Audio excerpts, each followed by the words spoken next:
And after that, we got to speak with Yarn Weaver or Yarn Spinner himself. Um, I don't think we had any way of like curing this situation though. We just like what we just knew what the problem was. Is that right? Kind That is of. We correct. Go ahead. Hmm. yeah. Go ahead, Ty. They were basically like, yeah, this is probably the hag magic leaking in. Mhm. So get out of here, and I'm gonna shut the doors and seal it. That's it. Yeah. Absolutely correct. Yep. And then we stumbled into Yawn, which was deeply foreboding and cool, stormy mountainsides, um, or mountaintops, um, with like arcing lightning very close. um, and we bumped into Gl- Gleam. Gleam. Gleam. We found Gleam, who told us that Glister had come after her, and that's why she was also lost, and was very likely in. I ran through every hag's name except Endelin's lair. We also met a darling couple, a big ass bumblebee and a talking giant dandelion. Pollinella and Amador. Yep. Yes. And they're incredible, and I can't wait to become acquainted to them so that when they die in battle, it'll be way, way worse Why emotionally. would you say that? Arlen came I'm very covering my close to bases. like taking a knee right there and pledging his service to this dandelion.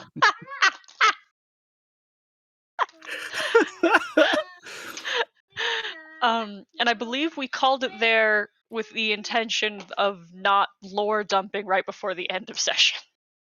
Correct. Correct. The only small adjustment I will make is that Gleam was very clear that Glister is in fact in Motherhorn. She knows for a fact Okay. that her Mhm. sister is with, and not with, but like under the auspices of Endelin in her lair of Motherhorn. You all have sought refuge from the incredible downpour and the just driving winds that occasionally gust and threaten to push you from the paths of the mountains of Yon. You have taken refuge in a cave to wait out the worst of the storm. A cave where previously Amador and Pollinella and Gleam had sheltered, and had left recently enough that the embers of the fire could easily be rekindled into a a warm campfire to around which you all are seated. Um, well, huddled, not huddled, but around around which all of you currently are. Whether you're seated or not, I leave to you. Um, Paulinella continues to buzz around the large dandelion head of Amador, who, if I recall correctly, stands like 3 or so feet high. Um,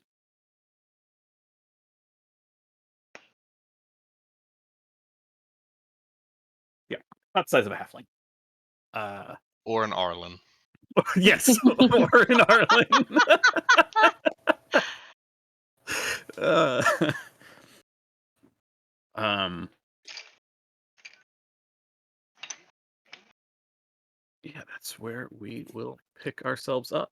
Uh, Gleam is absolutely, uh, despite being incredibly distracted, and occasionally staring off towards what you all vaguely remember to be the direction of Motherhorn, um, is, despite that, still incredibly excited to see you, especially Court, having with you in the carnival directly for such a time before um, going missing. That's my bestie.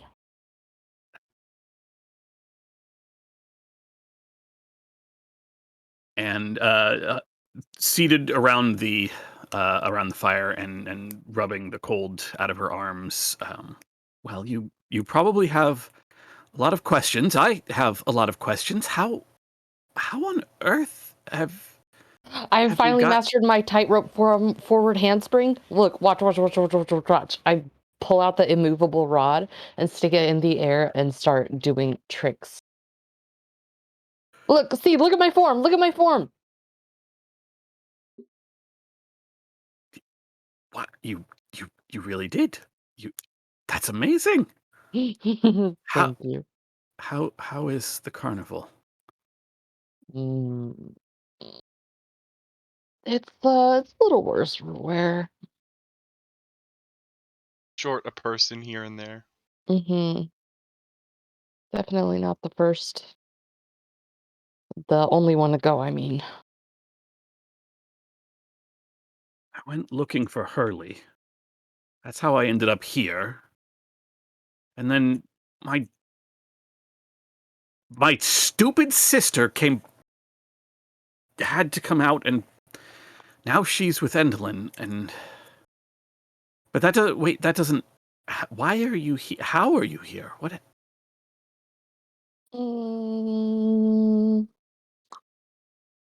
so 8 years ago when you went missing, there was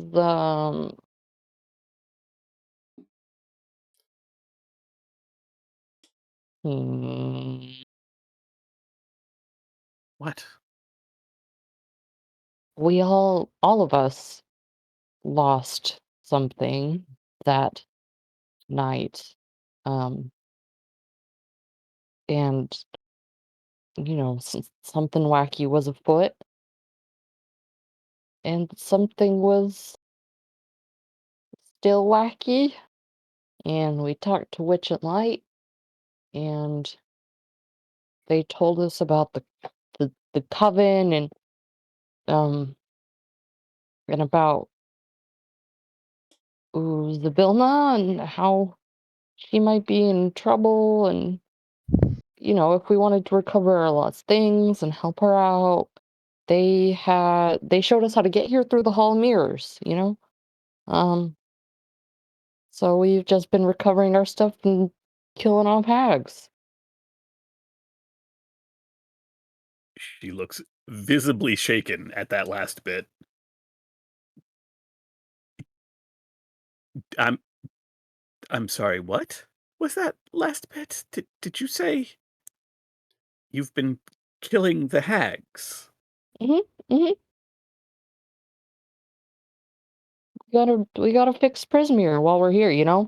Check it off the to-do list.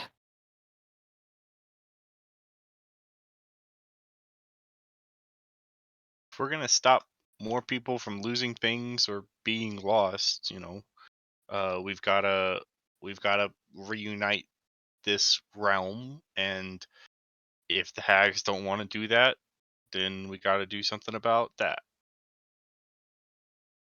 And so we did. We're kind of two for two now. And the carnival has a clear connection to Prismia, and if Prismia continues to be separated, then what will be the fate of the carnival?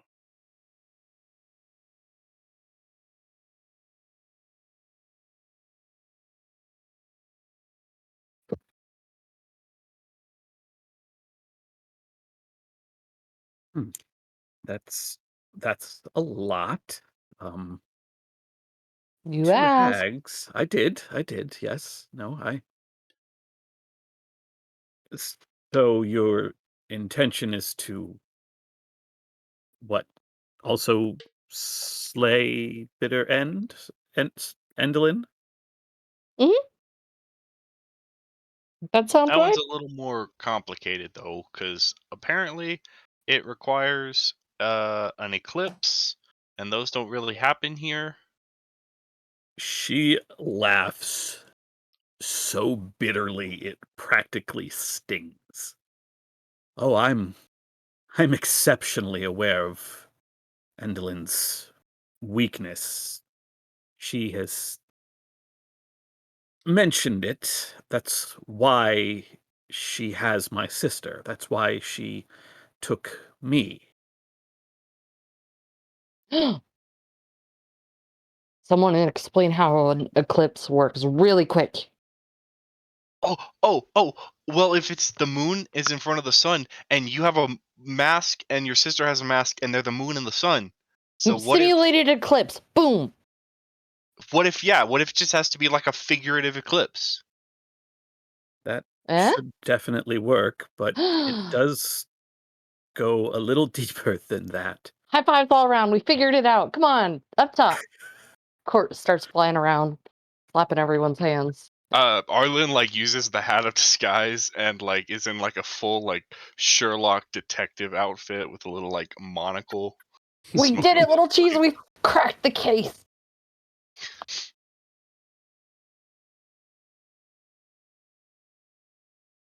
Oh, okay, wait, we got distracted. You said there was more to it than that? Well, What? I mean, you have the gist of it. That's you must understand. My sister and I, we were born. We are the Selenelian twins, and she sort of straightens up, and this is probably about as proud as any of you have ever seen her. But Court, you know that of the two, this is the introvert. This is the quieter, but the quieter of the two, who very rarely shows any sort of, you know, um, not backbone is not what I'm looking for, but who just sort of yeah that's us. But there is a flash of genuine care for what she's saying as uh, she says, "We're the Selenelian twins. I am the moon." And she removes her mask, and those of you who have never seen her actual face before can see that while she has the very fine features uh, of of an elf, her eyes are the pale white of a full moon. My sister is the sun. We are, well, we are born of one soul. This is something that never happens among elves. It is it is a divine gift that we neither asked for nor truly appreciated until now. But if you are going to slay Endelin, then I'm coming with you, and we'll have to get my sister. Bada bing, bada boom, booyah, yahoo! Let's do it. Oh yeah, it's all coming together.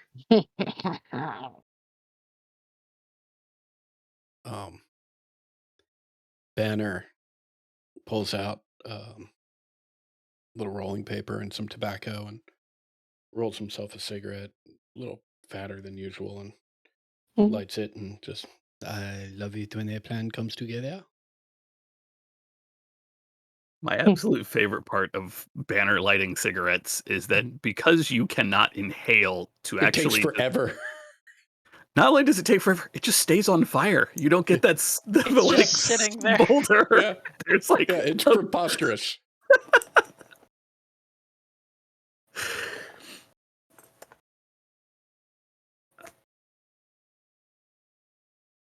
She gives you all a smile, and Pollinella the bee does a little loop. Having no face, it is incredibly difficult to tell how Amador is feeling about anything. Um,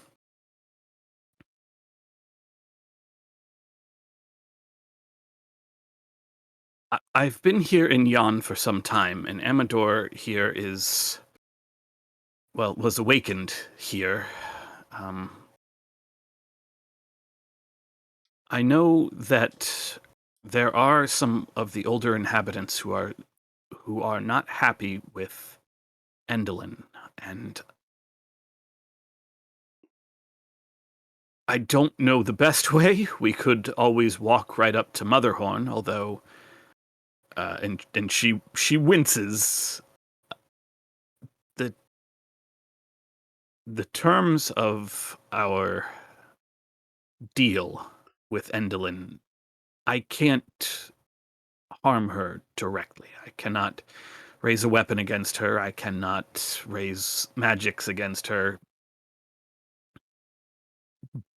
But I can take you to Motherhorn if, well, Amador can, we can take you to Motherhorn if you'd like. Or, um, there are a group of Chorids in the mountains, small fey creatures who have suffered under Endelin's rule, and they may be able to provide some assistance. I mean, they're very small. I don't know exactly what they would do. We were on our way there when we bumped into all of you. Court, did I tell you Hurley's here? I told you Hurley is here, right? Here? Well, I'm not here. He's in Motherhorn. Ooh, no, you did not mention that. I don't think if you did, I forgot. Have the rest of you met Burley? And it is not hard to remember the tall bugbear wandering around in dungarees with a jack-o'-lantern on his head. And when described, she nods. Yep. Looks just like his brother, minus the pumpkin. God, I miss that stupid pumpkin. Well, hopefully soon. Sooner than.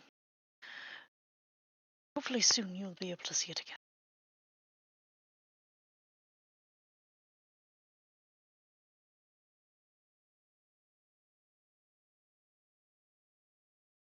I will also warn you, these mountains are. There are a number of Endelin's servants, associates. She's made a pact with a number of Darkling clans. They comb these mountains for her. So they won't harm me because of our deal, but I mean, the rest of you, we must be careful.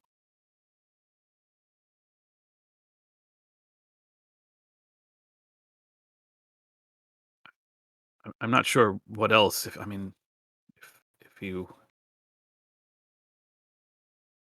if there's anything else you need to know, I'm sure I'm leaving something out. If you have questions, or we can set out for the henge, or you all do look very tired. We didn't get a whole lot of sleep last night. There was a ghost spider that was killing people. Mhm, Oh, mhm, mhm. That's a bit reductive. No, But it's not. That's basic. exactly what happened.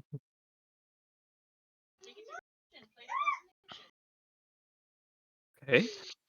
Ghost spider. Well, we can certainly rest here. Um, the cave will keep us dry while the storm passes. It doesn't always. Well, should we be expecting a lot of rain, fog, precipitation? Precipitation.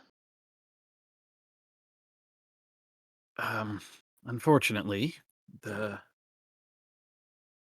Endelyn needs the storms. She's harnessing the lightning for something. I didn't discover what. But I don't know if you've seen the rods. Yes.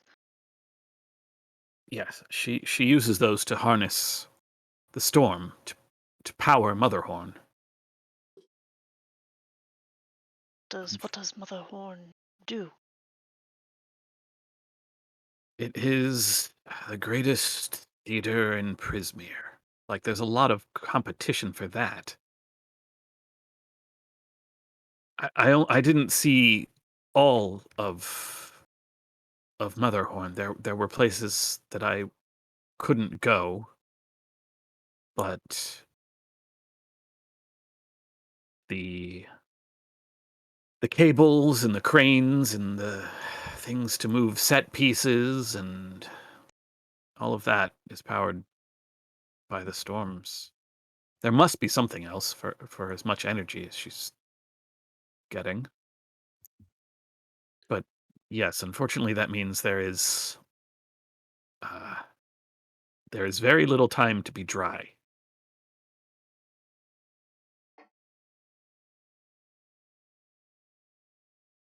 Do you all think it might be worth destroying some or all of these roads before we get to Motherhorn?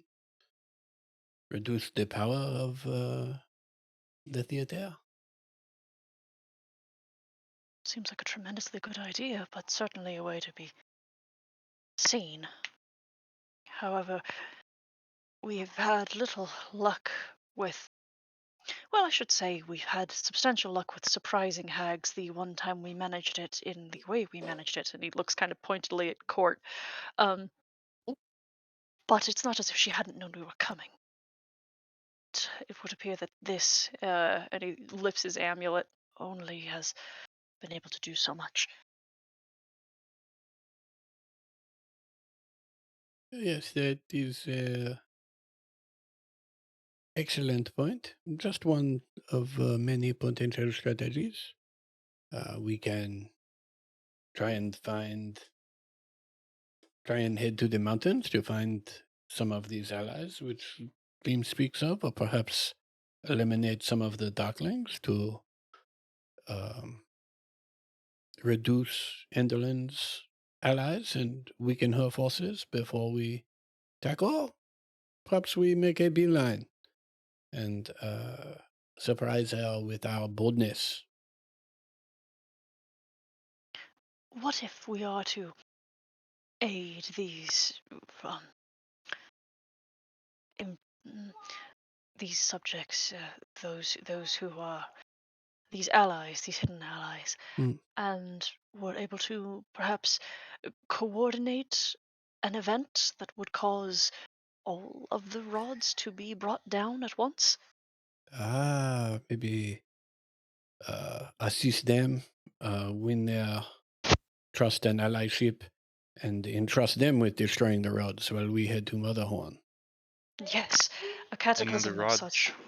If the power is stored, then it might not be as useful. But if the power is being devoured as it is caught, then catching and destroying those rods the moment that we were to encounter, or near enough encounter Enderlin, would certainly cause enough distraction, I think, to give us some assistance. Maybe throw her off her game at least a little bit. Yes, exactly. Yes, and if we happen to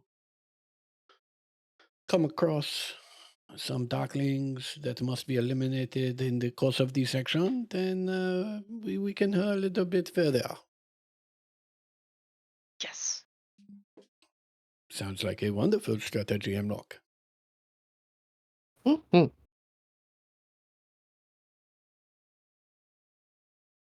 Thank you. Sorry, I was counting my spells. I'm one short. With the level up? Yeah, because I had mage armor as a spell that I knew, but now I have a feature that lets me cast it always, so it doesn't count as one that I know. So Oh. yeah.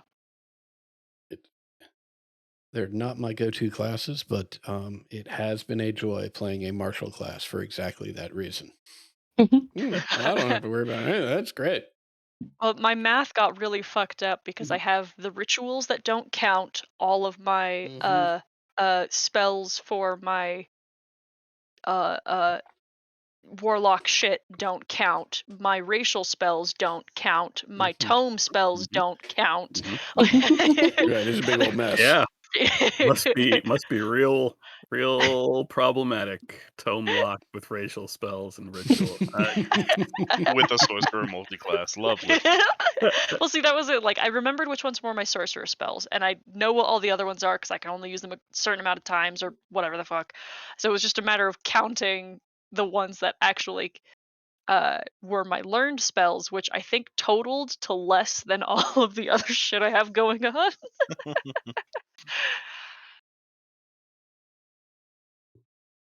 Apologies. We can go back. You're good.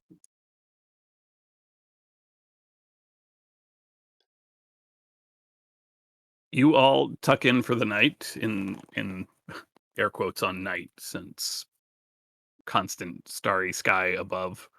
Well, Hemlock knows what time it is. Sure does. It's pretty close to midnight for Union time. Um, d- d- Amador or Pollinella, do they both sleep? Yeah, what are they up Pollinella to? does. Okay. Amador does not. Okay. Is he our guard? Yeah, I think Banner was looking for company. yeah. Well, you also have Squirt and Clapperclaw, who, as animated creatures, also do not require sleep. Actually, I guess being awakened, do plants sleep? I'm Plants just gonna say, hibernate. yeah, I'm gonna say Amador does in fact settle down, and if not sleep, at least Mm-hmm. doesn't do anything while Pollinella is asleep. But Squirt and Clapperclaw are both constantly awake as well. Always there for us.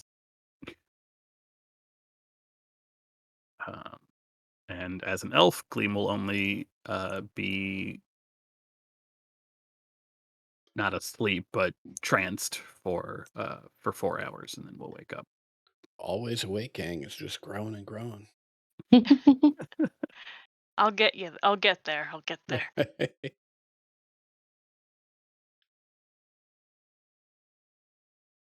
Unless there is something that anyone actually wants to do during the night, or more questions that they have, as promised, the night will pass uneventfully.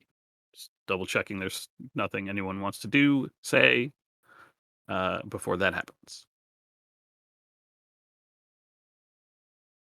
Okay. Uh,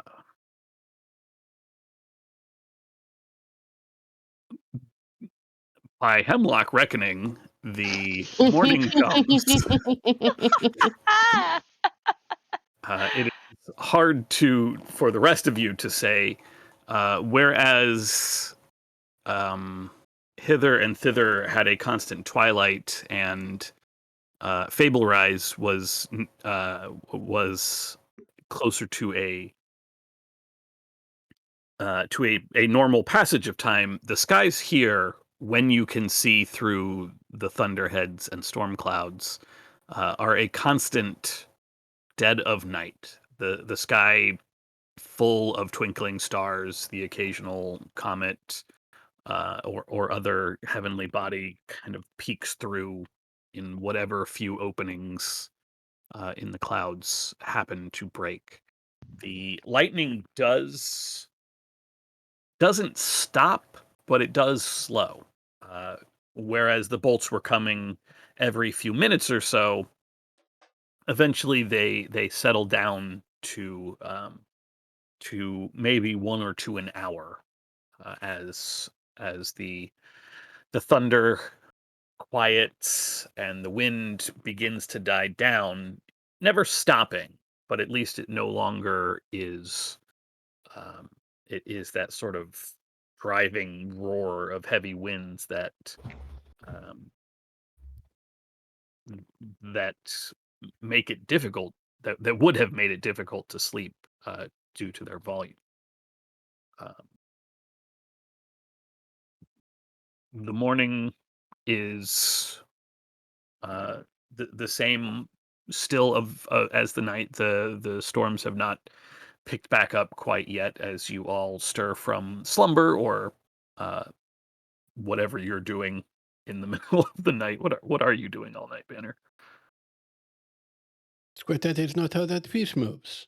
I don't care if that's how you want it to move, or if that's why it looks like it should move that way. There are rules to the game.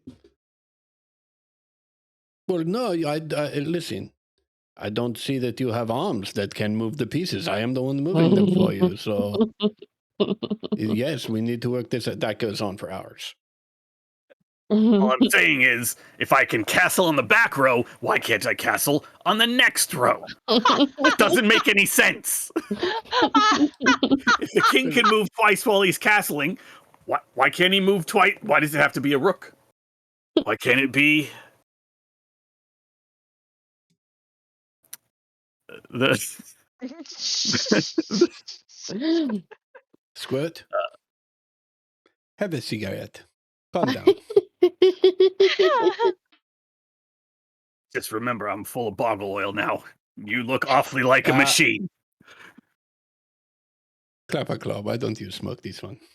I don't really breathe. Also, I'm flammable, so if it's all the same. Ah, yes. Well, then I will just You're smoke talking too. to a scarecrow in an oil can.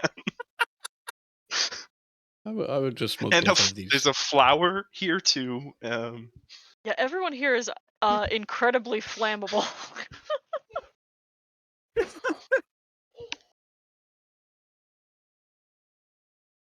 So where are we headed? I think Gleam is leading you to one of the towers, or to where she and Amador were headed before, to the Hinge.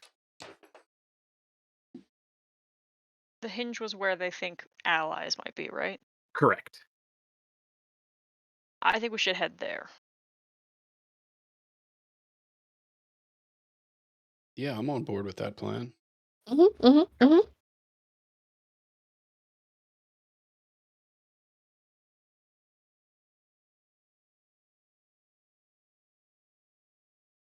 Um, Heading out ahead of you all, Gleam and Amador begin to lead you through the winding paths of the mountains, occasionally pointing out less than safe spots where the ground threatens to fall away, or where things may fall from above. It only takes about an hour or so of travel before the weather truly begins to once again just torrential downpours and cold winds and just misery. The lightning and the thunder that you saw when you first arrived pick up in earnest, and true to form, every 5 or so minutes, give or take, the lightning flashes horizontally across the sky, giving you a brief moment of light in what is otherwise a a virtual night around you all. Um, I guess I should raise the question of those of you without dark vision. What are we doing for light? I think Banner, you have the Yeah, I do have the gem of brightness. Let's fire that thing up. okay, and Arlen, you have your lantern, which does function as a lantern. Yeah, I'll use that for light.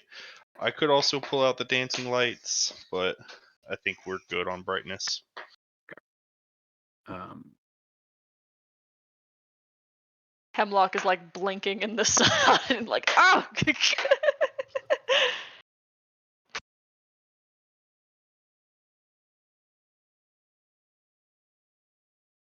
you travel for at least another hour past the worst of the rains kicking up before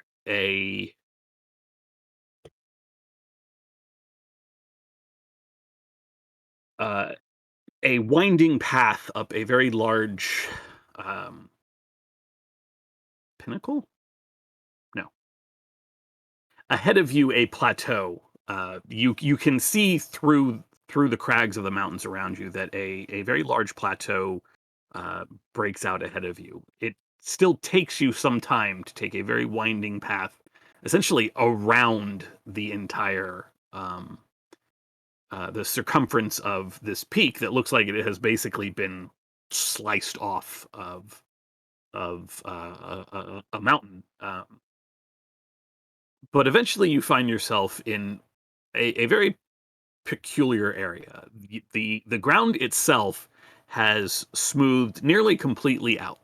Um, Almost certainly worked. This is not something that has just been broken off. This is perfectly smooth. Um, all around in a large in a definite pattern um, of a circular pattern. God, my brain. There are a number of structures formed from different stones. 8 different megaliths, like you'd see at Stonehenge. Each one is about 20 feet tall. 4 of which are the 2 uprights and the horizontal crossbeam, and 4 of which are just tall um, obelisks almost. Um, each with each made from a different stone. Some are the pale white of chalk. Another has the dark shiny reflective surface of obsidian. Um, each one with glyphs carved into them in um, I think somebody speaks Sylvan, right? Yes. Arlen does, yeah. Um, each one proclaiming a some sort of clan name. Each one labeled with a name, whether it be um,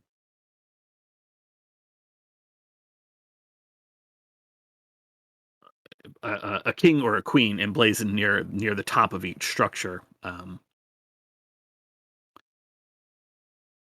The thing that really stands out is in the center of this circle, and in the center of the circle there is rather a single large stone, the same material as the rest of the mountains of Yan, that has been sliced level at the top, much like the plateau on which you all stand. And in the exact center of this piece of stone that has been um, carved into basically a cube, roughly 2 feet or so per side, which makes these giant um, the megaliths and the henges around it tower over this thing. Um, Roughly 2 feet on a side, the top of which is it's not painted and there are no seams, but it looks as though a checkerboard has been formed in the middle of this stone. How it has been assembled is anyone's guess. and there are a number of small playing pieces made No from fucking two way. different kinds of stone uh, on this board with the last embers of a campfire, which had been shielded under a small overhang of stone similar to Motherhorn. The last embers of this fire are smoldering still.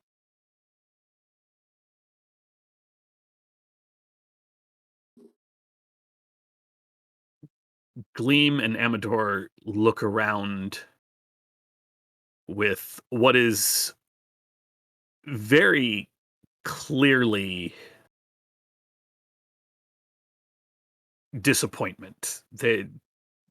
Gleam looks practically defeated as she just. There were supposed to be allies here. The Corrids were supposed to be here. Maybe they are? I'd like to, like, enter the circle and look around pieces on the board and such.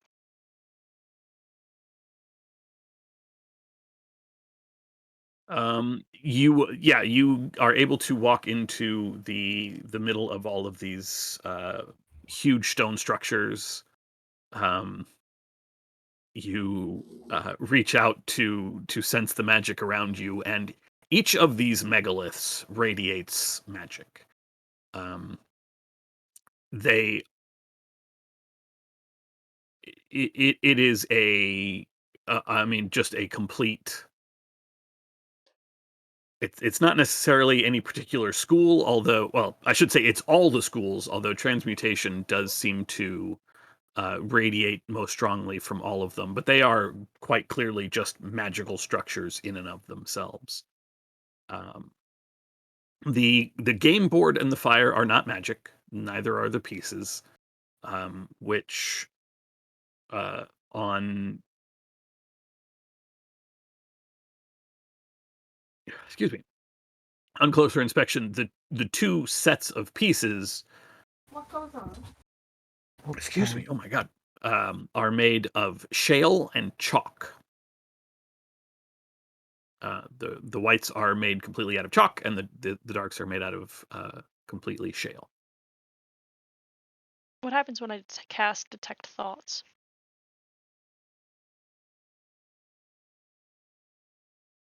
Populate that for me. Are you sure? Yeah, I know it's It's a doozy. I can detect the presence of thinking creatures within 30 feet.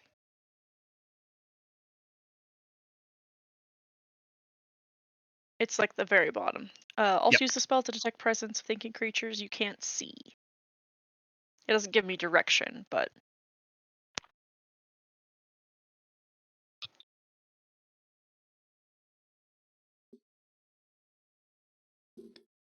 All right, I'm checking something else out.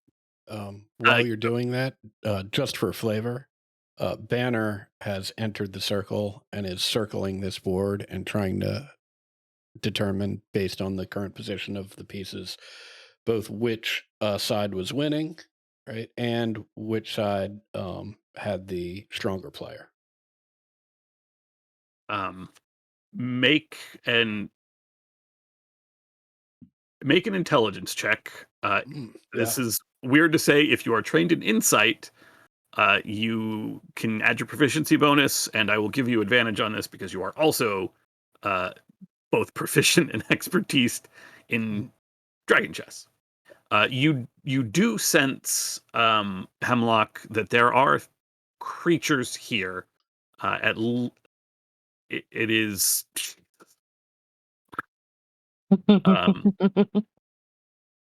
standing near the board. It's roughly 30 feet to any of these, to any individual megalith. That's how huge this place is. But you do sense that there are a number of. I just spit all over my keyboard. a number of intelligent minds here, at least 8 of them. Banner, looking, it only takes you a second looking at the game board to realize that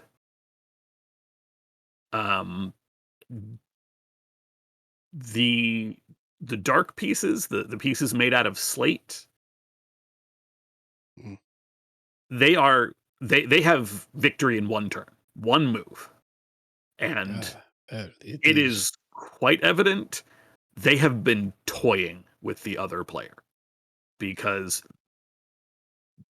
like other pieces have there was no, like, the board is in a state where clearly one person put themselves in position to win and then just has been waiting. Yes, look, you can see right here the person with these slate pieces, or pardon me, the shell pieces, they successfully execute the Child Gambit, but instead of going immediately for the kill, they paw at their opponent as if to taunt them. Very poor sportsmanship. Schultz.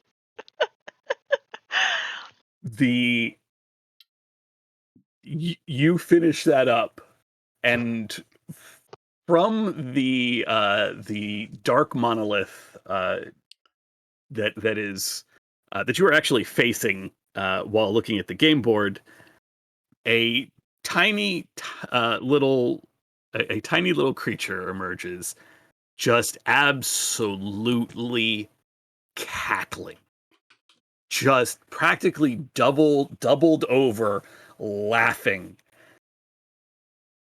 and between like breaths manages to get out, "I told you, Jagu, you got nothing." And from the henge made of the white chalk material, another of these little creatures emerges, just glaring at you, glaring at the first of these creatures to come out, and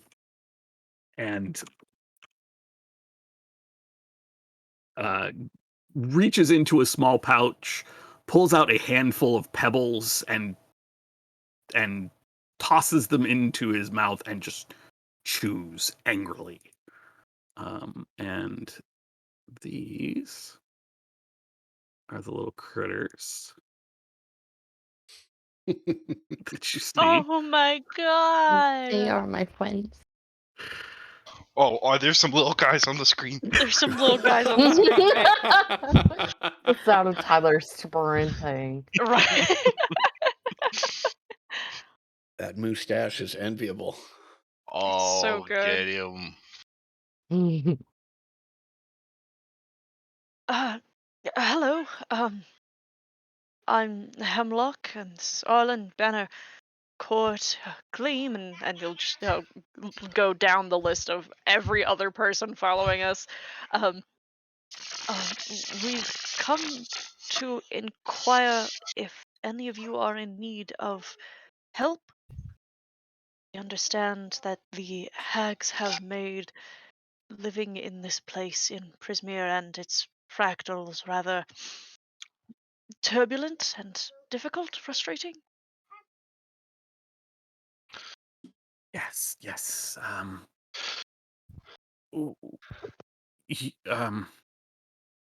We have definitely, we could definitely use some help. You see, the situation with, and this is the second one to emerge who is speaking, the one who has been referred to as Jagu, and he speaks between chewing on literal, actual rocks, and oh god, pins and needles. Oh no. As he is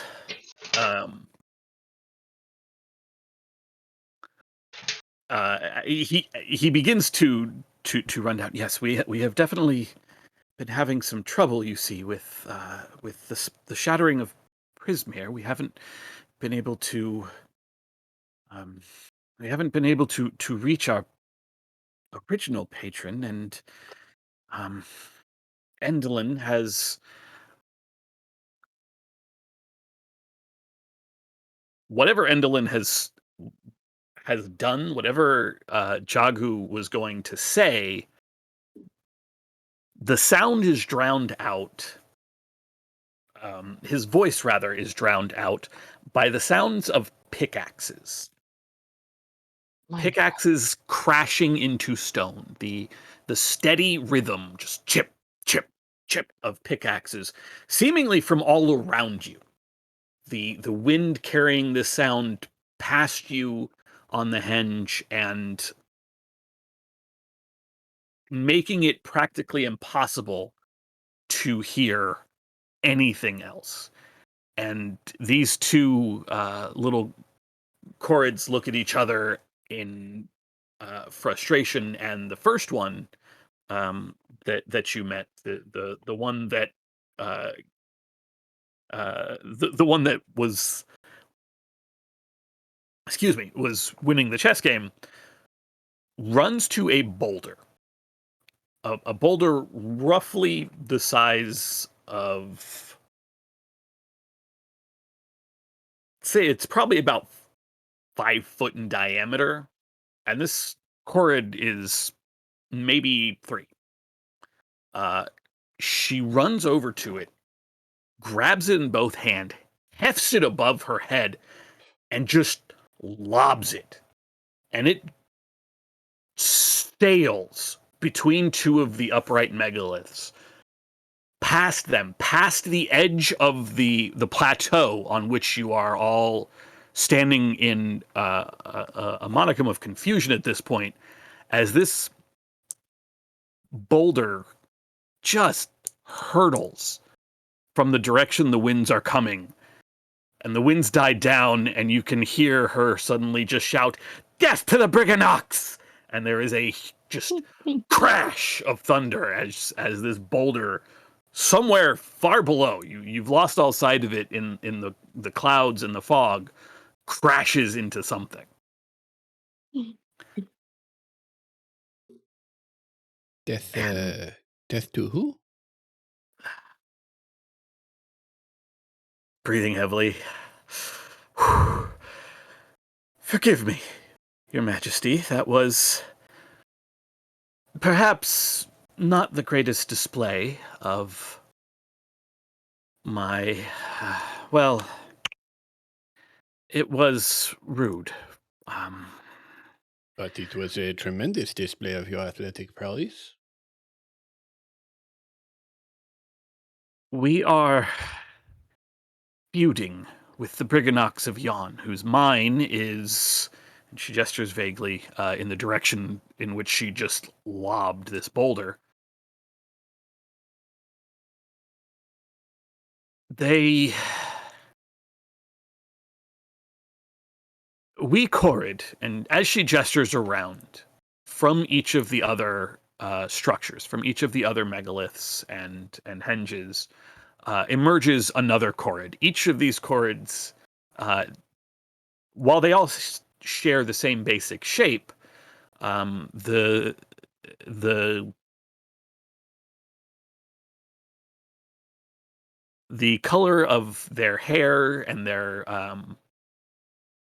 skin color, each one is clearly tied to one of these megaliths, as their skin looks made out of that kind of stone. So the the one who the queen who simply lobbed a boulder a second ago, having emerged from the shale, has a far darker complexion than does Jagu of the chalk, who is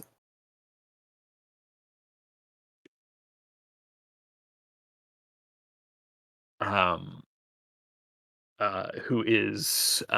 different than the obsidian, and each one emerges in turn as this queen introduces herself as Argantel. Oops. Okay. Roll 20. Can you just let home and end keys work normally, please?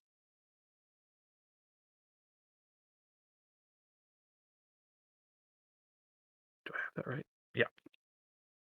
Um, we used to get along with the Briganox just fine. They had their mining out stones and precious gems. We had our place here where we can where each of the Korrid clans meets, and we had our homes in the stone, and we got along fine until Prismir was shattered, and now the Briganox are assisting Endelyn in they build contraptions for her and Motherhorn. They assist her in tracking down our dens.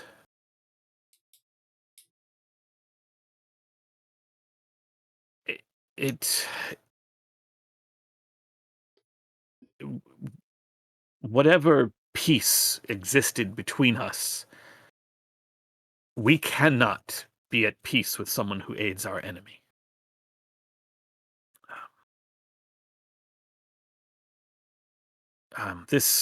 Forgive me, you have introduced yourselves. These are my companions. These are the leaders of the other Korrid clans. And she introduces a number of them.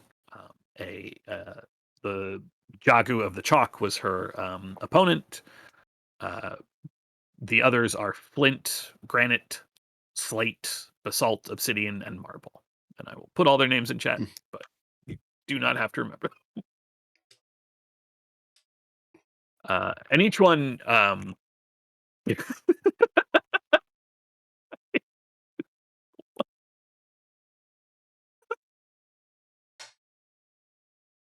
there you go. Uh, each, Yeah. each one that These rules. instant recall of names for Keen Mind. Each one nods their heads to each of you, except you, Banner, to whom each one bows in um, uh, uh, not deference, but because each of these is introduced as either king or queen of their own particular clan.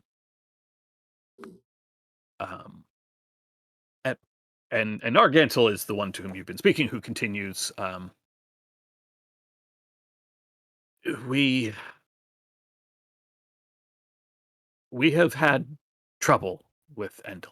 Like I said, she has raided our homes. She has, and she gestures towards her own head, and where the others have the long, puffier hair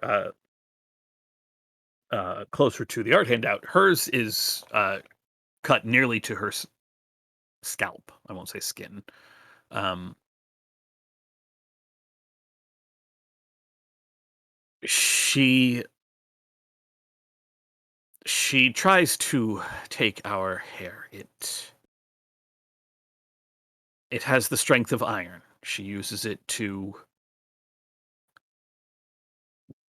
uses it for her contraptions to move scenes and whatever. It would be a gift to a friend, but it was taken uh, it was taken by force instead. We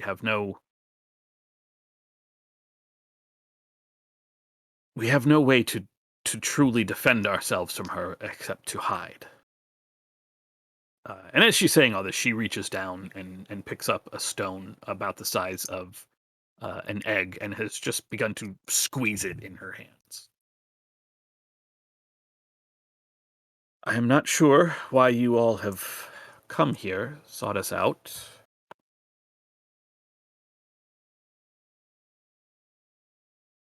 But you are nonetheless uh, a monarch, and so it would be rude to continue to. It would have been rude to continue to hide from you as a gift. for your assistance, and she casts a very gloating look over at Jagu of the chalk, for your assistance in my victory. And she holds out to you what was a piece of rock not too long ago is now a star sapphire, roughly the size of an egg. It is gorgeous. This is remarkable, and I bow deeply and accept this gift. But I must make perfectly clear I am not the only monarch in this traveling party. We have here the recently crowned King of Idia.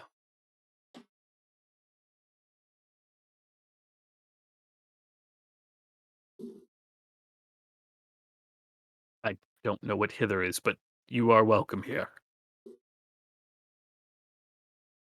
Oh, you are not aware of the division of Prismia by the three eggs and what each has done? You are just familiar with what Enderlin has done here in what is being referred to as Yon? That is the long and short of it, yes. Well, we have come because we would like to see Prismia restored and Zybilna back in her place as leader of a reunified Prismia. We have dispatched with the hags in the other shards, and we are here to do the same in Yon. We believe we have a plan that will be successful in this, and hopefully, if we can execute it successfully, that then you and the Briganox can go back to the relationship you had before the fracture of Prismia. But our plan does not rest on our shoulders alone.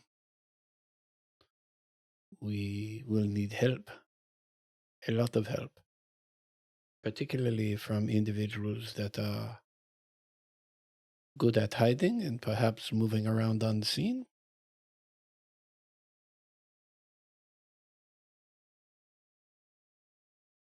She looks at you and then looks around to each of the other Chorids, who none of them have moved very far from where they emerged from their stone, other than the two who had been playing the game of chess. Argantel is very close to you all, and she looks at all of them, and they all nod, and they begin to very slowly drum their little hooves on the ground. And it becomes a steady rhythm, which becomes louder as a number of them begin to jump on top of either the henges or other rocks, and all of them soon are stomping their little feet on their little hooves on the ground. The rain that has been pouring down here on the henge begins to slow and then stop. The clouds separate. The brilliant starlight shines down onto the surface of the henge, making it, for the first time, it is quite literally the brightest it has been since you have been here. And they begin to do a little dance.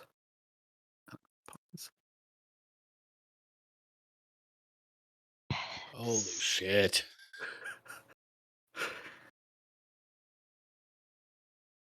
Argantel, who is with, I mean, you all can feel the ground vibrating underneath you every time her little hoof slams down onto the stone with a clopping noise. and she threw quite possibly the biggest grin that practically just splits her face. If there is reason for hope, then there is reason to dance. Please, join us.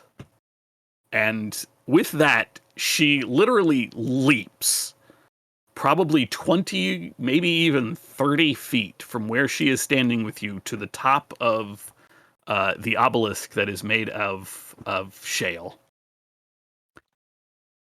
A number of the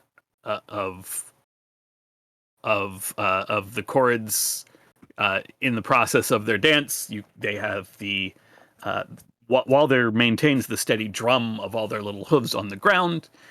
There are a few with other instruments, a little flute, which is clearly made of stone, some sort of deep horn, and these guys just begin to.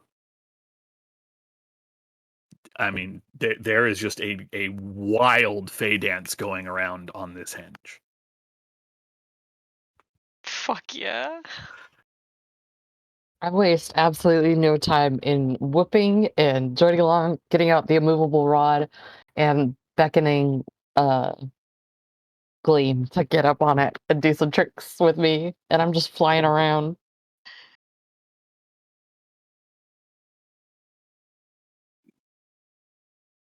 With probably the first real smile you've seen since you've seen her here, she is more than happy to jump up and perform. Anyone who would like to join in the dance can make me a performance check. Oh fuck. What if instead of dancing, I pull out my hand drum and start playing along? That will also work.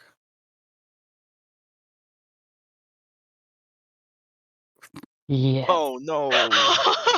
Are you Can proficient? it- Hold on. Wait, are you I'm- you're proficient in drum also, right? Yeah, I'm proficient in drum and performance, so Okay, I mean it's then the same. that would check. give you advantage on the check. Okay. That's one of the things in Xanathar. It's like if you have more Oh, than one sweet. thing that should apply, then you should. Wait, advantage. can I? Ah, there we go. Whoa! Hell yeah! Can Or I? are you gonna? Can I? Since I have proficiency, can I see if I crit? Or is it? Never mind. You all. I mean, you all just you lose track. Even Hemlock loses track of the amount of time you spend dancing and just having a boisterous good time.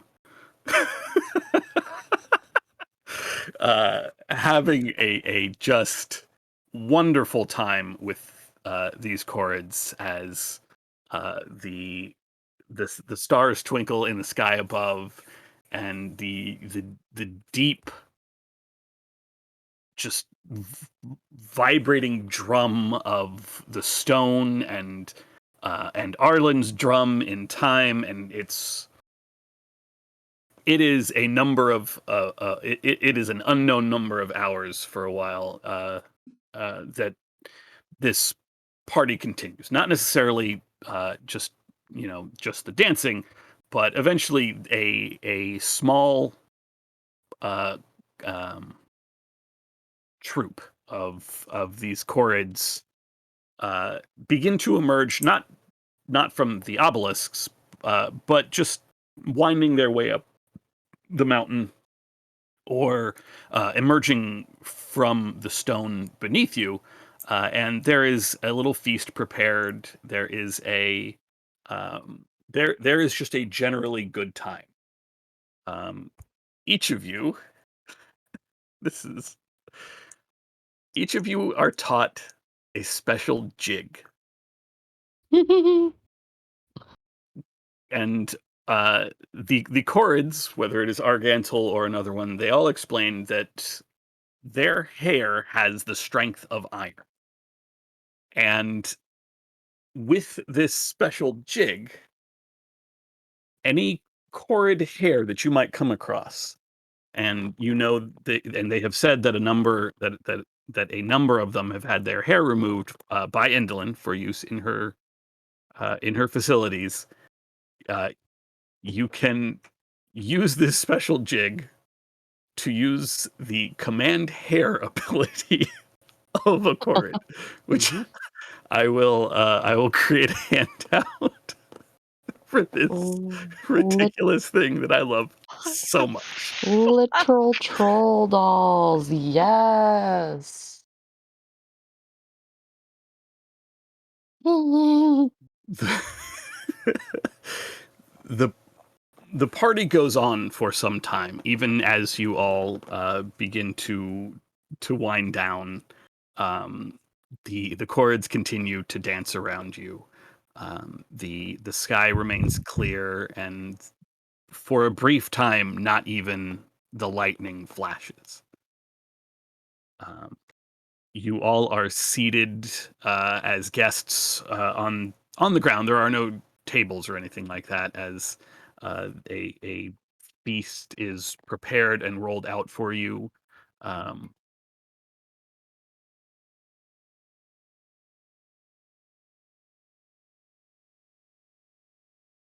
um, a feast the likes of which you have not enjoyed since probably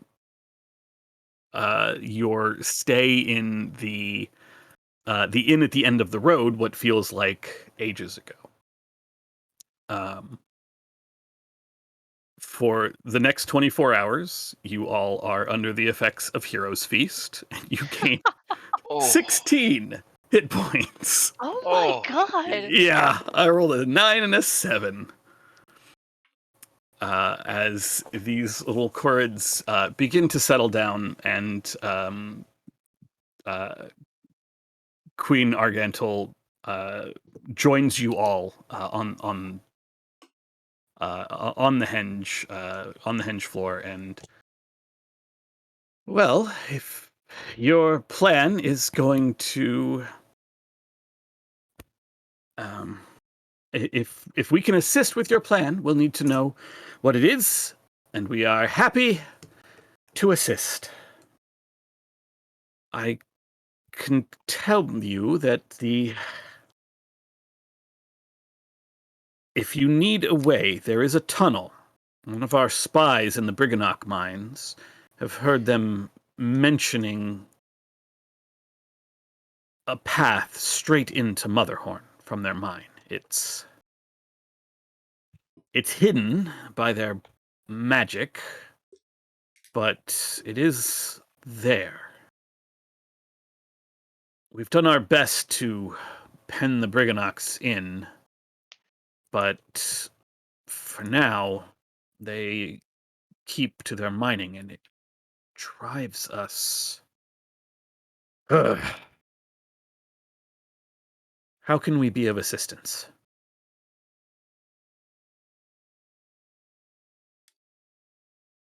Hemlock, would you care to outline your plan? Certainly. A secret path would actually do us a great service.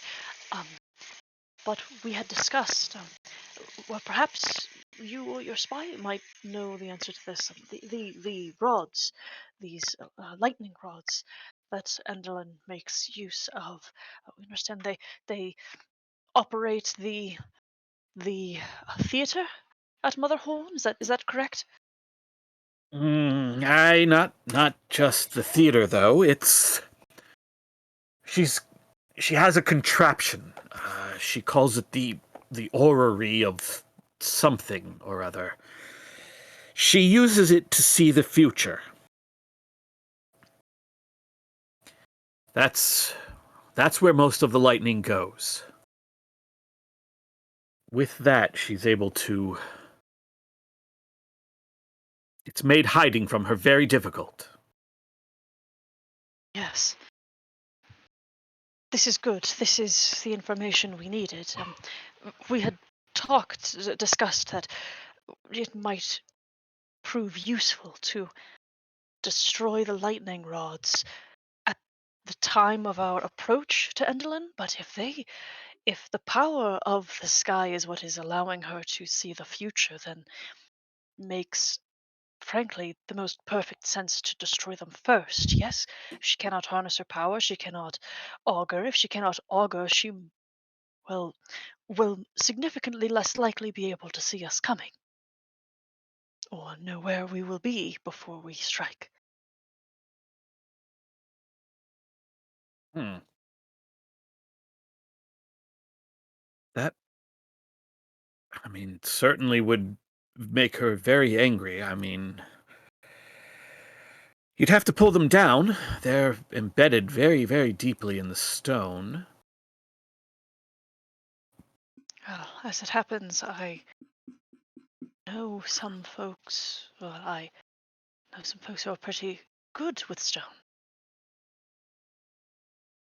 She gives you a very satisfied grin.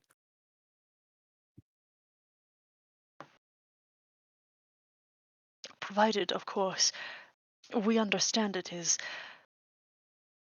a difficult ask to potentially sacrifice yourself, put yourself in harm's way for the whole of this plane, but it is quite important and we could use the help.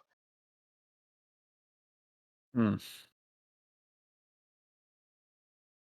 Well, we've been here since before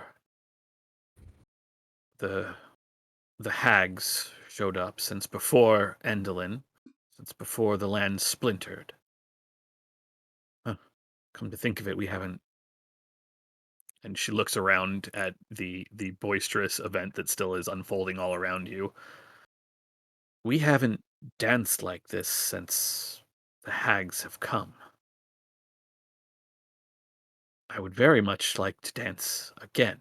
If that means risking ourselves for pulling down these rods to help you defeat this hag, then I can't speak for all of the clans.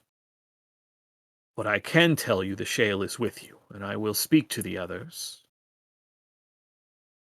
I Thank you. will.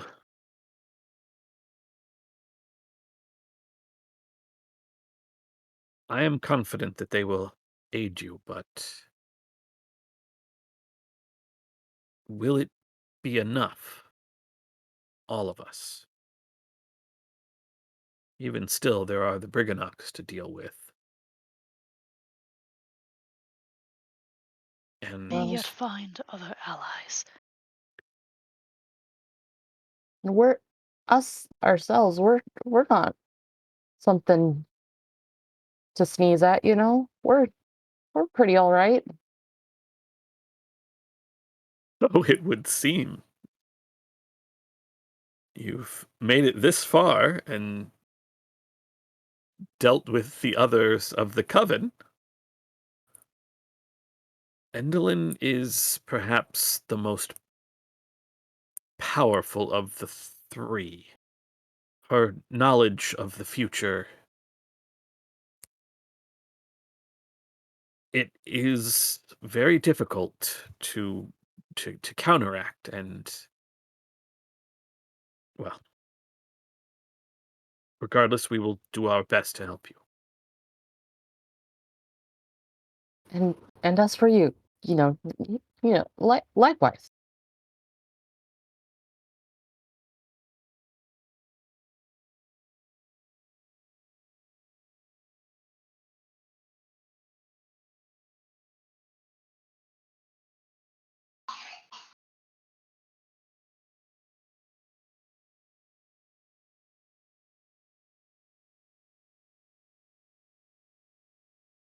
The party continues on for several more hours. Eventually, uh, the the the dancing slows. Um, the music fades to just the drumming, and then eventually the drumming too falls silent. The clouds darken up. They fill in the night sky and block out the stars, and as if on cue, the lightning flashes from from a rod not too far, not too much farther up the mountainside, and streaks across the sky. Um, the the bulk of the Chorids have gone home. The 8 that emerged from the hinges around the mountaintop remain, and Argantil is still seated with you. Um,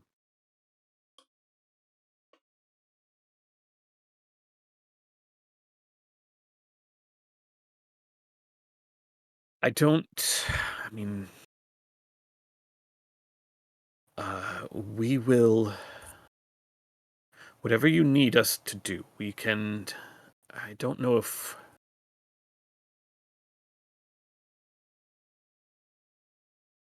We will wait for your signal. When we have it, whatever that signal is, we will do our best. We will endeavor to pull down these lightning rods, at least as many as we can. There are a handful of them, but there are more clans of we Korid than there are rods.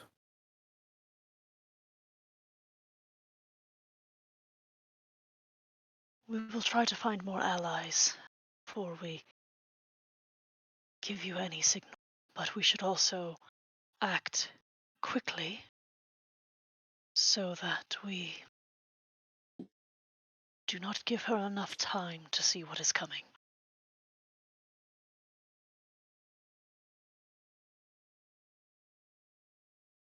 If the tunnel of the Briganox will be of use to you, then perhaps I can have. Well, I'll do it. I can show you to their mine if you'd like. I don't know how you will access it.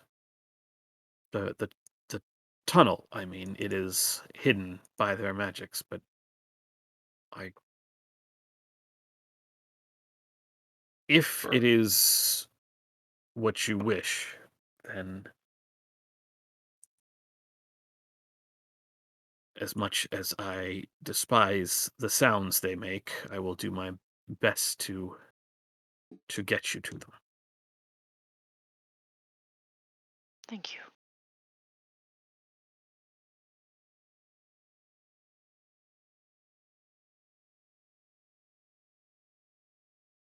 Okay.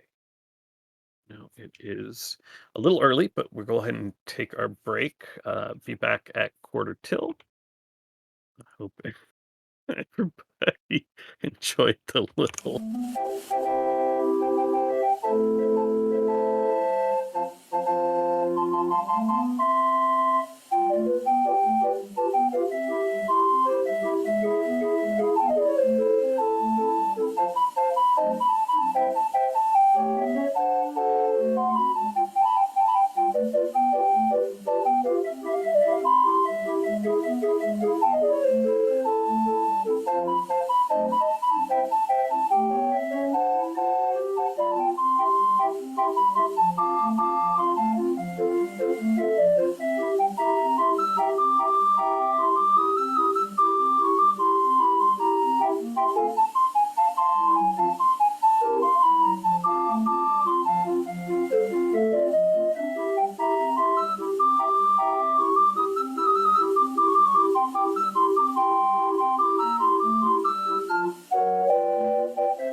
The festivities with the Korrid leadership have begun to settle.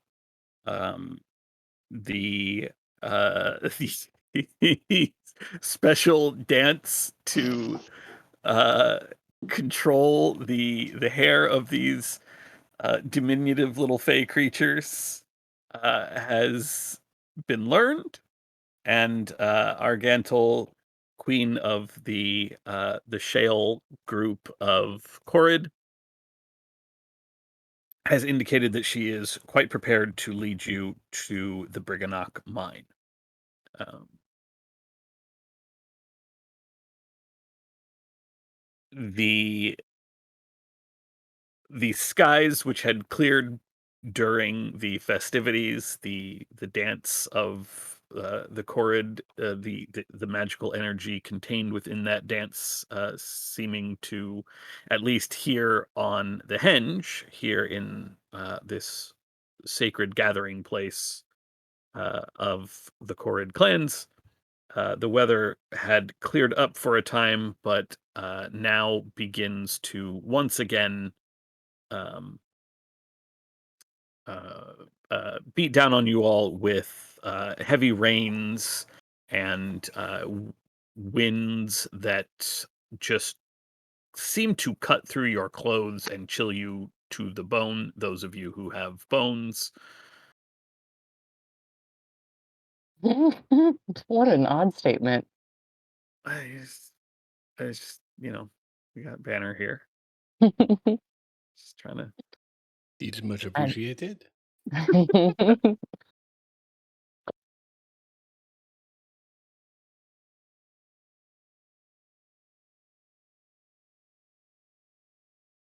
Um, is there anything that you wanted to take care of before setting off to towards the mines? This is a Y- weird question, but are we receiving the effects of a short rest? yes, you certainly have time for a short rest. You also Okay. have the hero's feast. Because one thing I would like to do before taking the short rest Mhm. would be to cast a spell. Okay. Um, I would um cast it on Arlen. Um, there's just an unfortunate deep spectral cold that will kind of move through the air around him as Hemlock waves his wand, and I'm casting Death Ward on Arlen. Okay. And then I'll take a short rest and get that spell slot back.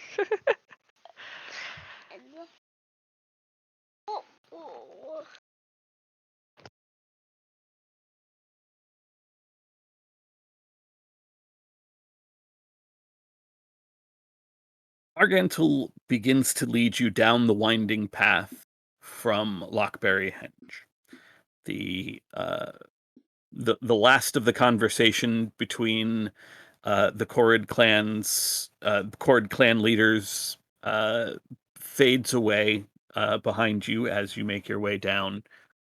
You know from the conversation with Argantul that they are discussing which clans will assist uh, the lot of you in dealing with Endelin. Um, and the trip down is slightly faster than the trip up. Certainly, the um, the tiny little Korrid seems to move with incredible ease over the twists and turns of Jan's mountains. The ground which previously you had to watch for parts breaking away or sliding down upon you from above seems to, for lack of better phrasing, behave itself as the queen of the shale Corrids occasionally turns to glower almost at various parts of the mountain, and your other guides fall in a distance behind you, or your guides through previous areas, I should say. Clapperclaw continuing to carry Squirt, who has continued to mumble about uh, con- contraptions needing to be oiled up, and the newest traveling companions, Amador, Polynella, especially follow Argantul fairly closely. Amador clearly has some familiarity with the areas through which you are traveling, but even he seems not surprised, but um, in awe, I guess, of the skill with which Argantel navigates these twisting, turning mountainsides and mountain paths. Um,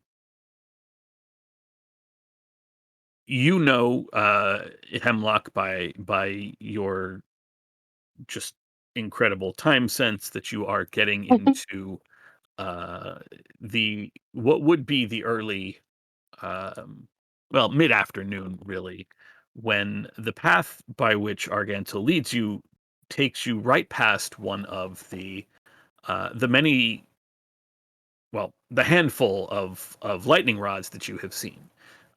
It is impressively large above you. It is roughly it is a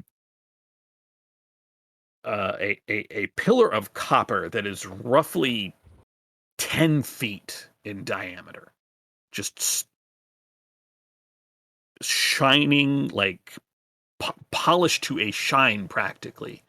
Um, and at the top of what's probably a 30-foot lightning rod extends another about 10 feet, as there is there is a um, made from the same gleaming copper, no pun intended. There is the shape of a sun above the top of this lightning rod, and you've seen others. And for um, uh, f- for a hag with uh, whose end you all are aware can only happen during an eclipse, there's a certain then um, hilarity to the fact that each of these rods is topped with either a sun or a moon. Practically on the hour, these rods, um, great arcs of electricity shoot across the sky, um, at least every hour, but definitely on Hemlock, which you recognize as the hour. The almost like clockwork.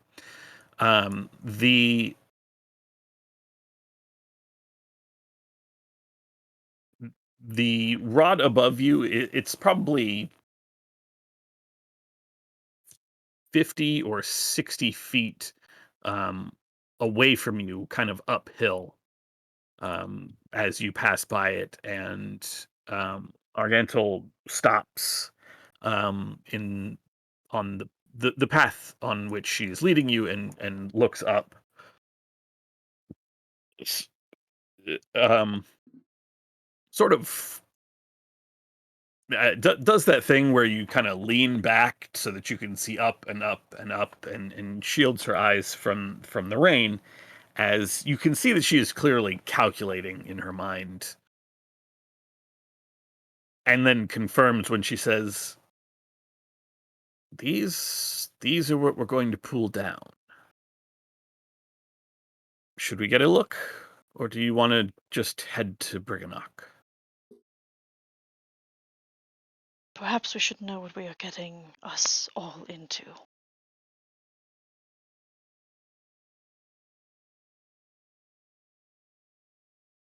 I think we should take a closer look Hmm. while Yes, we've I got the agree. chance.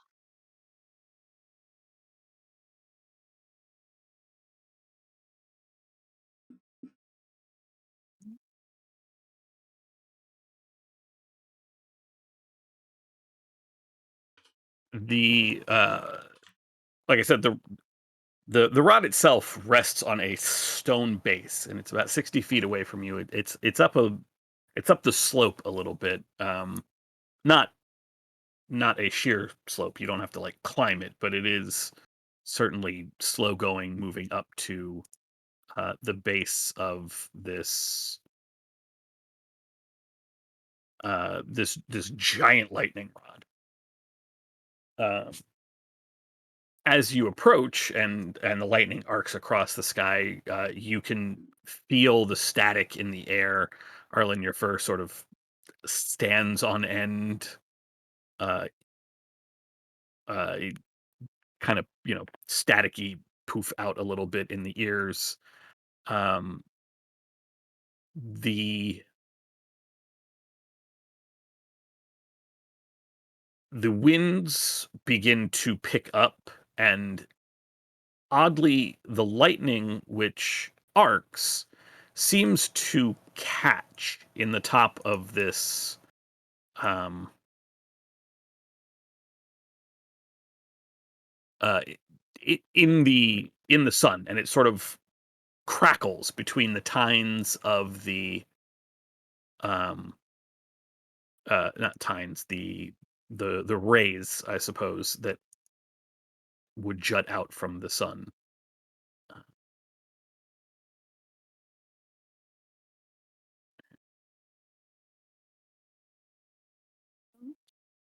So that's not for you. That shouldn't have popped up. I hope that didn't pop up. No. Nope. Okay, good. Just gonna so you have an idea. Shaboom. Hopefully you can all see. Mhm.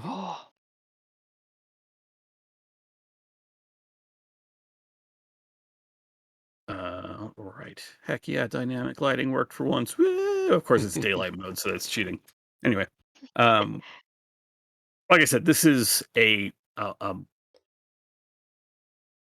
the stone base that this is on is probably 15 or 20 feet around, but the pole itself is roughly the copper itself is roughly 10 feet in diameter. It is thick metal. Happy to provide a soundbite. And Argantel looks between you and it. I think we can. I mean, we can try to pull it. I can get rope on it if you want, but we might have to take some time to weaken the base. What do you think? Or yes. Do we know how far deep they are?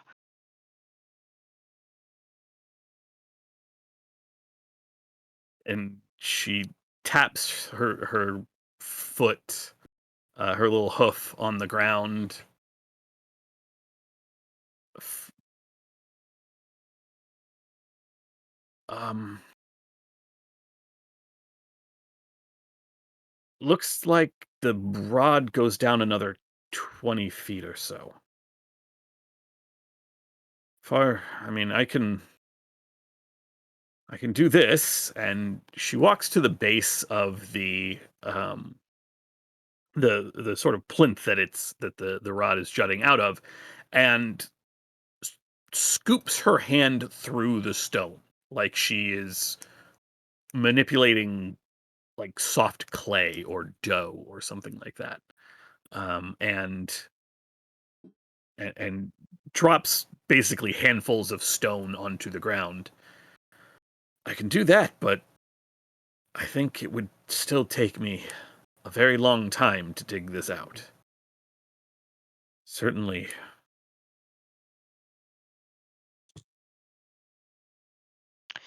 Well, certainly we'd be noticed, I think. I agree. But it might still be better than anything else we might be able to do. I could shake and break some of this earth, and I can upturn a significant amount of it at a time. But let's see. Well, in perhaps what is this 10-foot 2-foot diameter, um, about 8 minutes. Well, probably less than 10 minutes. I could remove all of this dirt myself. Oh, this This isn't dirt, just to be clear. This is stone. Okay, so would mold earth not work? Pop it up for me. Wait, hold on. Is it mold earth? I'm pretty sure that's the one. Okay, so I have two thoughts here. My first one actually was shatter. Um, That would definitely do it. I mean, that like would that's mess like it that's up. like my Yeah. first thought. But as far as like simplicity goes,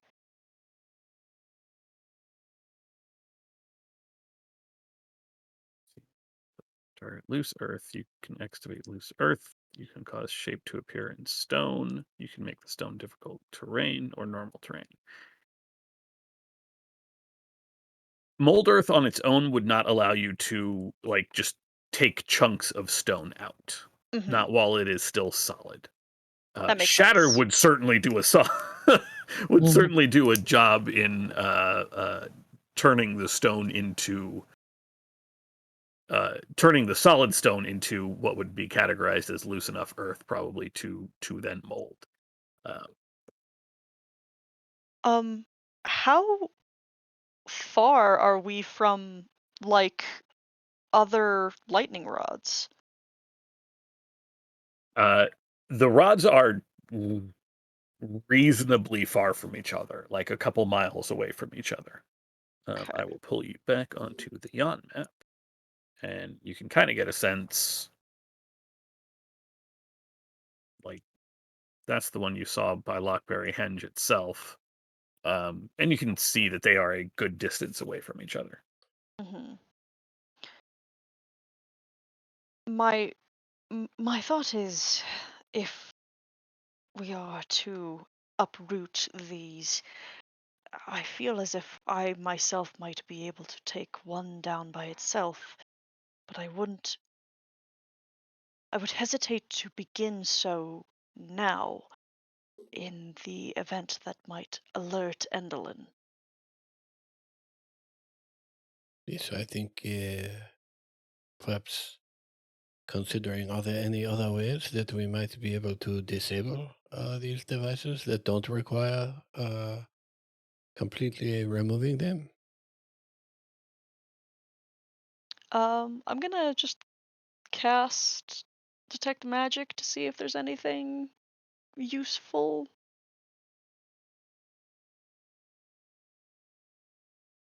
There is an aura of evocation magic around them, which, having seen them in action, you would guess is what directs the lightning from one Uh-huh. rod to another.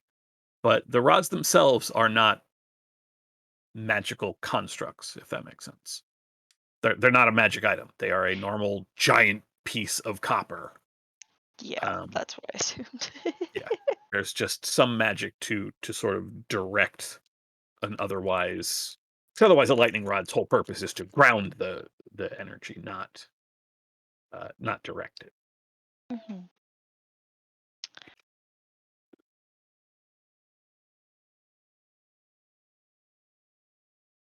Would there be another way that we could dismantle these or render them inert other than destroying them? Just kind of pondering out loud to the group because I can't think of anything. I can't think of anything either. I mean, perhaps if we know that they are too difficult for us and for our new friends to dismantle all of them.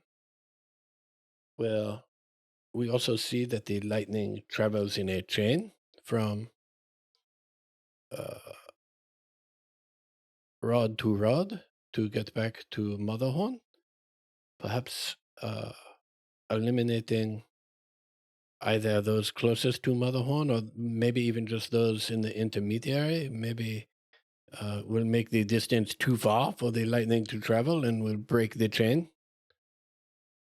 It's clever. So then we can target one or two instead of all of them. You said that there was some kind of magic that was, transferring the energy instead of just grounding it, maybe I can dispel that effect. Very possibly. I would just worry that it is something that can only be stifled and will re-establish itself after a, a day or so. Perhaps I suppose we could give that a try. It seems as if that is more innocuous than destroying it, and if it were to actually work and Indolin were to investigate, it would just be a fault rather than vandalism. Sounds reasonable. As good a guess as any.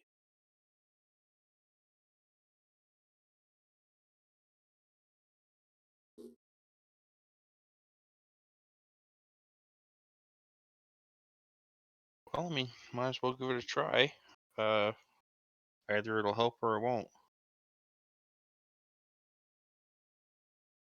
And I'll cast just a 3rd level Dispel Magic. Okay. You wait until you know the lightning is on its way, essentially, so that you have a more immediate um,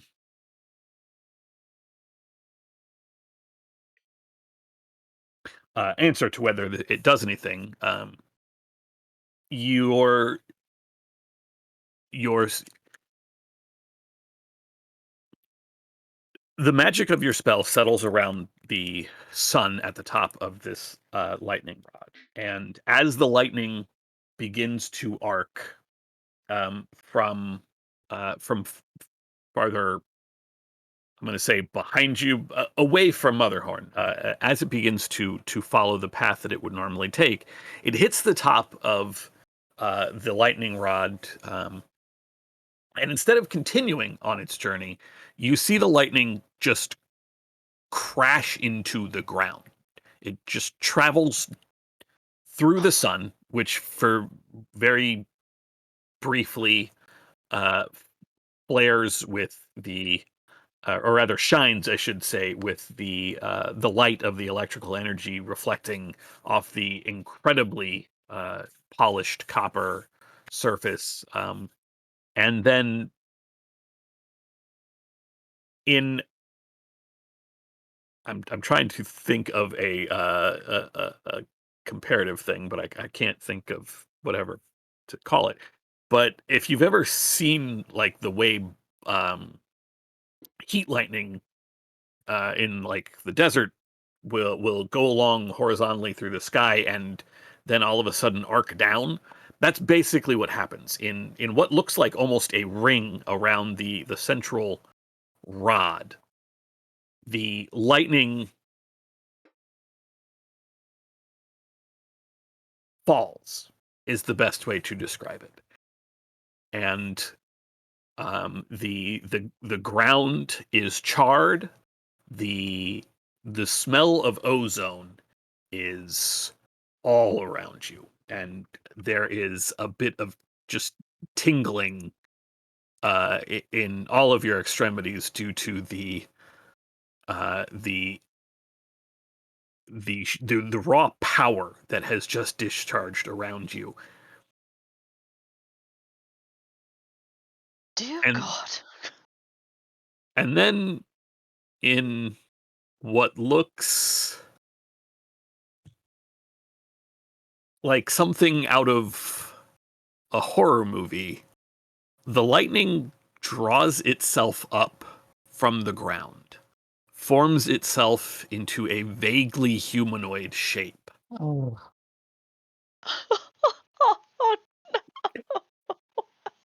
Oh, We are going to roll initiative. oh my God.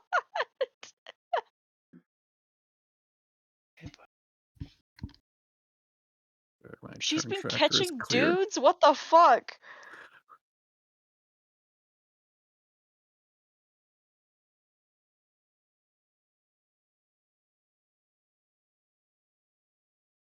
Uh, if that. Oh, come on. Do we still have our Heroes Feast? Absolutely, yes. Okay. That lasts for 24 hours. Okay.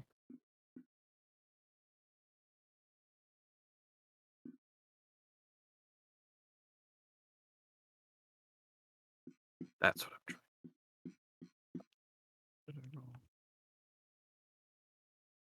Come on, roll 20. Work with me here. Work with me here.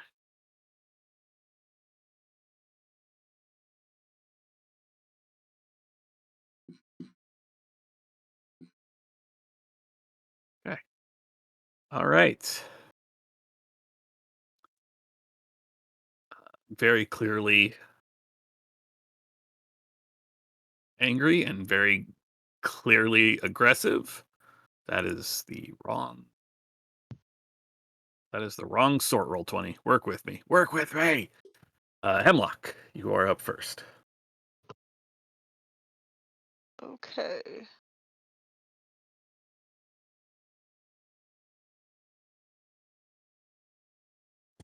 All right. Nope. 1 second. Oh, okay. I have a token on the wrong layer, but you all would be able to see it. There we go. Fuck.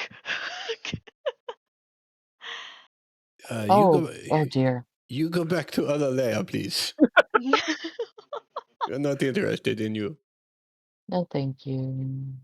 I think I might as well just bring out this big gun while I've got it and then have this opportunity. I am just going to spin around and whip my wand in the direction of this creature. I'm assuming I can actually see it, right? Yes. Yeah. Yeah, like swirly clouds of Mm-hmm. cool. Um and like crackling through like the book in one hand through his arms and chest and out through the tip of the wand will be like this dark purple bolt that is going to strike this thing right where its brain would be, and I'm casting a new spell Okay. and rolled such shit on that on those damage dice. Holy hell. Oof. An intelligence save. That is definitely a failure. Okay. Uh on a fail, they're psychic. A It is psychic takes incapacitated. psychic damage and incapacitated until the start of my next turn. Uh Okay. Not a bad way to start, I think.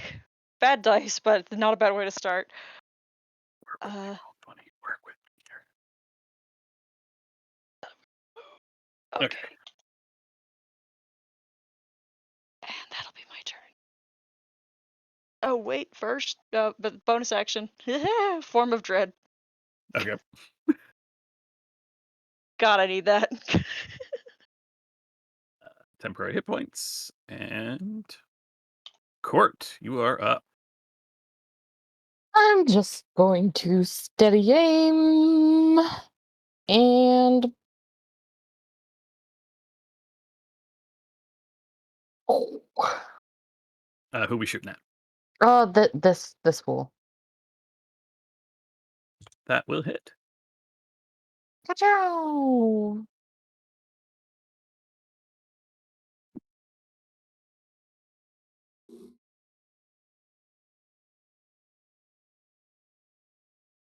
Right.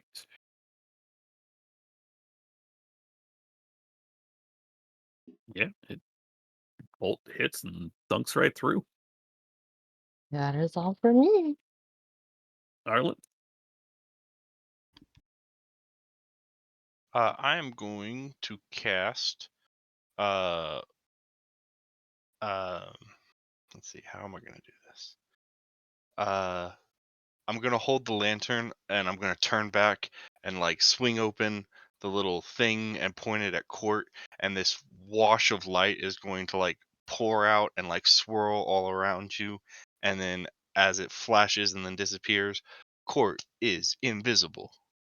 I'm going to cast Greater Invisibility on Court. Whoa! Okay. Okay. Uh, I don't then even I'm know what going it. to roll on my Bardic Inspiration table, my Spirit Tales. To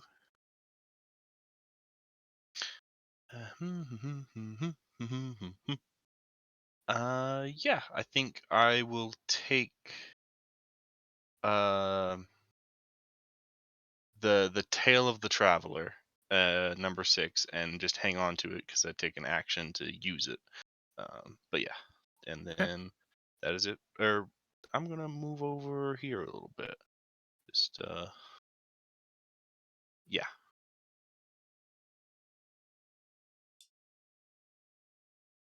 Alrighty. With a sudden flash and and moving incredibly fast, this bolt of lightning, this weird uh, manifestation, just s- not not scrapes, skirts, streaks along the floor, along the stone ground, and comes uh, to rest next to you, Banner, uh, Mm. causing 6 lightning damage, Hmm. and then is going to try to slam down on you with weird lightning hands. You want to box? How enlightening. Badumts. A 24 and a 14. The 24 will hit. Okay. 4. Wait, did I do that already? Sorry, this is weird. Okay. That is 13 bludgeoning and 9 lightning. Okay, hold on a second. Well, it's 9 lightning, so that's 7. And then you said 13 bludgeoning? Correct. Okay, so that's going to be 10 because of the heavy armor master. Yep. Fantastic. Okay. That is that. From behind you, the whirling cloud of debris and ozone is going to It's incapacitated. do nothing. You're right. Hey, easy for you. I should have marked that. But it is no longer incapacitated. Or is that until your turn? My turn. Okay, so I'm gonna just remind myself he's gonna get the little my head symbol. Where'd it go? Did you delete him from the turn order? Nope. Oh, okay. It is Banner's turn.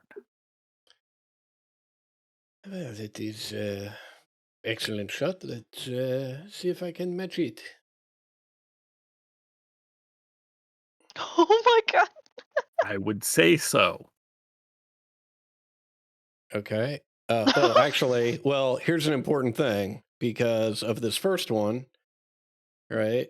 Mhm. On my next hit, Oh, nice. yeah. You have advantage. So that will also hit. Okay. Uh, and as long as I've got it, I am going to action surge, take advantage of that advantage. Okay. 2 more hits.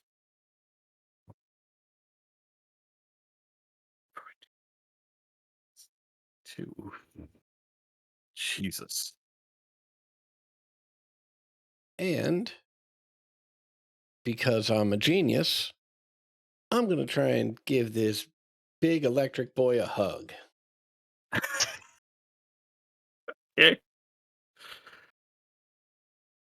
Yeah, it cannot beat you, so you definitely have this grappled. Wait, do you have advantage on the athletics? I don't know what the Crusher feat says. No, I don't. It's Okay. just attack rolls. So it might be able to. It does not. So you definitely still have a hold on it. Okay, awesome. And that's my turn.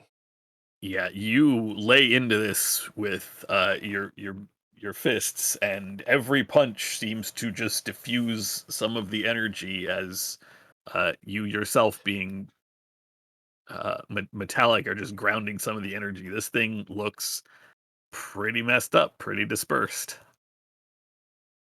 If it had blood, I'd say it was bloody, but it doesn't. So, Hemlock. I'm also going to take advantage of the advantages to hit on this guy. And 1, 2. The first one will hit. Oh wait, wait. Sorry, this Oh wait, that's advantage. one hit. Yeah. So what's the Uh, other one? 2 hits. All right, great. So for this first one, uh, it'll be 10 plus an additional 6.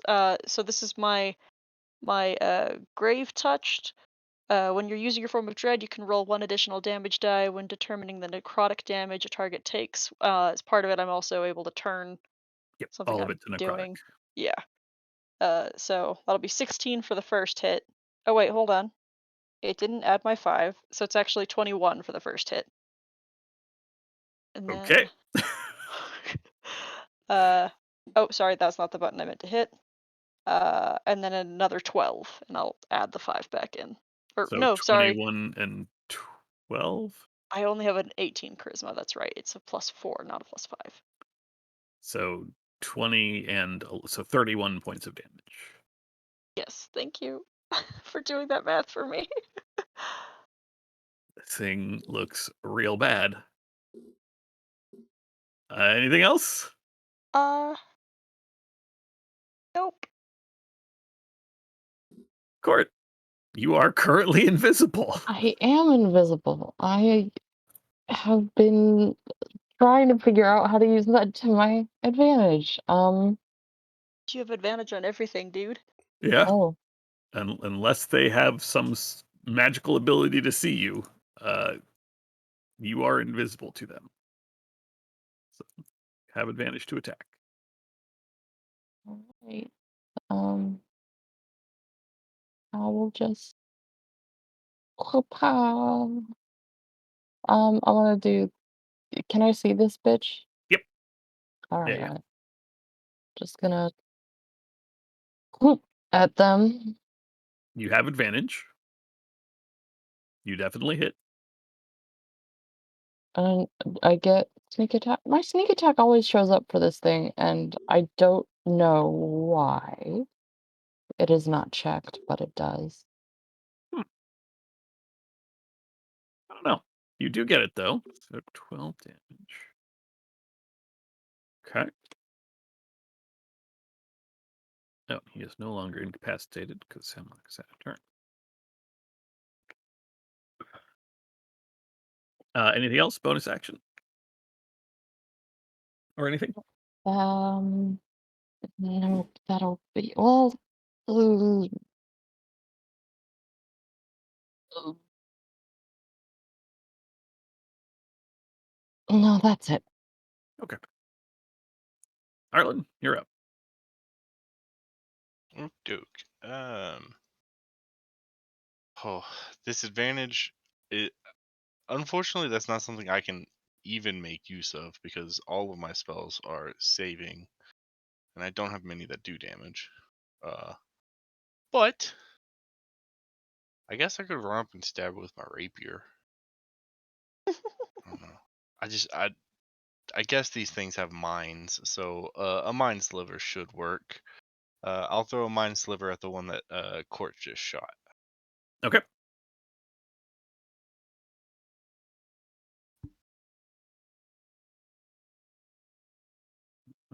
Not do it. So he takes 5 damage. Yeah. And that's to remind me that he's got a penalty to his next save. Mm-hmm. And then I'll throw a bardic inspiration on Hemlock. Okay. And that's it.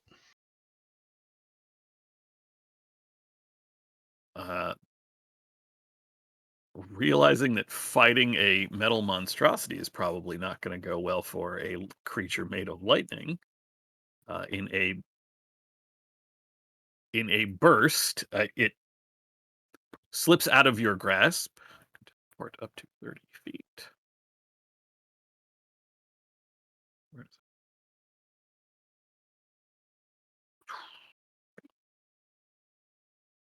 it? And the two of you will take 1 point of lightning damage.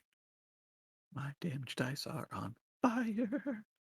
It cannot actually see Court. It just stopped as close to. Actually, how far could it tell? You said Yeah. 1 point of damage. Yep, 1 point of lightning damage. Yeah, that's as far as it can go. It can see Court now.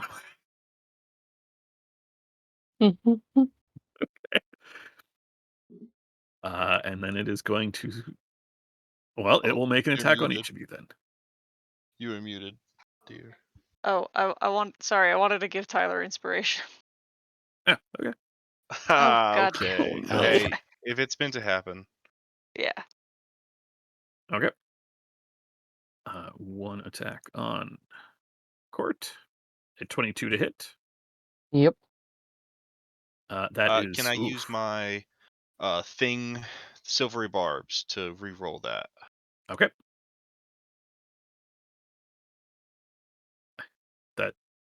That is still a 22 to hit then. Yeah. That's other And then attack I rolling. will. Okay. Okay, sorry about the invisibility. You don't need it. You're great. And that'll be Court. You've got advantage on your next attack from that. Aw. Very nice. You will take 14 bludgeoning and 14 lightning damage, Court.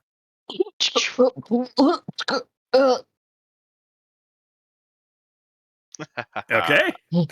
7 and 7, so 14 total. Did I take damage earlier? I'm so sorry. You took 1 point of Okay. lightning damage, but it was not an attack, so you couldn't have used uncanny. Right. I just missed that part. I'm so sorry. No, that's not a problem. And then 1 attack on Arlen is a 17 to hit. Oh yeah, for sure. 1 temporary hit point. For 12 bludgeoning and 11 lightning.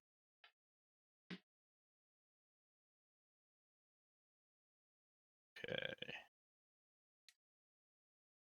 3.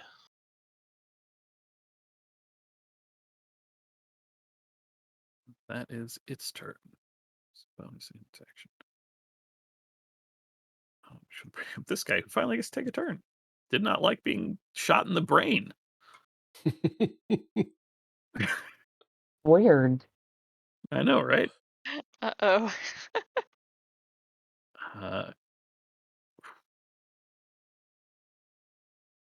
Send this thing to the back so that I can still see Hemlock.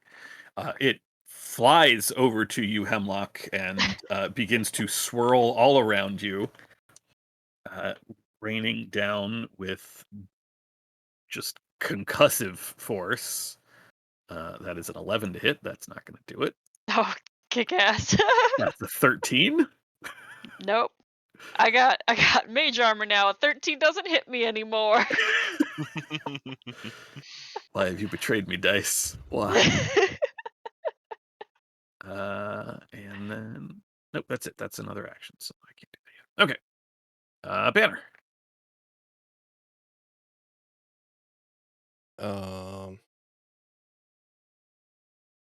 You start a contest of strength, and when it looks like it is not going your way, you try and bolt. Shocking. Fucking.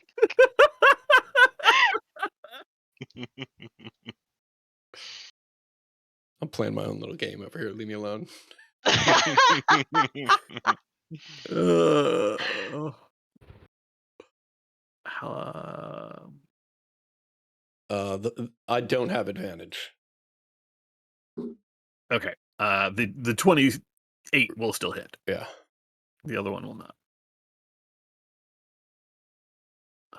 With a last fist through what makes up the like torso or trunk of this thing, the energy crackles and disperses, Woohoo! grounding into the stone beneath you. Uh. Yeah. All right. I think I got 5 more feet of movement. I'll take it, and that's my turn. Okay. Hemlock, you are up. I don't like being in here. But you know what? It's probably gonna hate this more. I'm gonna cast Spirit Shroud, cause um why not? I'll wave my wand like over the ground around me and call forth spirits of those who have died upon these rocks. Um uh so now it's in an aura of death. Da-da-da-da-da-da. Let's see. That is a bonus action. Oh shit. Mhm. um which means I'm gonna just take the disadvantage for the Eldritch Blast, I think, cuz I think this is interesting. Um 15, 12 to hit. The 12 will miss, but the 15 will hit. All right. So, let's see. Oh, this is also necrotic damage. Mhm. Obviously. And then the whole attack will be, let's see, that's 6 plus another d10, 9. Youch. Sad. Um, and then another d8. And then you can add another D8 if you wanted. Magical inspiration. Oh, you're right. I might as well. 20. Okay. So that's 20 points of necrotic damage. Did not like that. So there's just this, like, in this tornado that this creature is, there is likewise these like ghoulish spirit faces, like swirling around Hemlock. Um, it's not pleasant. That's my turn. Alrighty. Court. Yahoo! Zoop.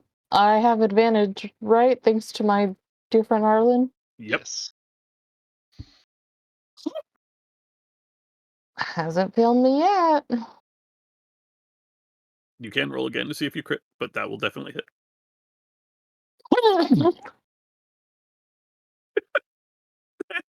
What was Still hits. what was What was my sign of shock? I was shocked. I thought you might have been being attacked. In real life. This, um, that's it. That's it for a court. Okay. Arlen. All right. I will get my sheet back up. Why did I even close it? So far away. There we go.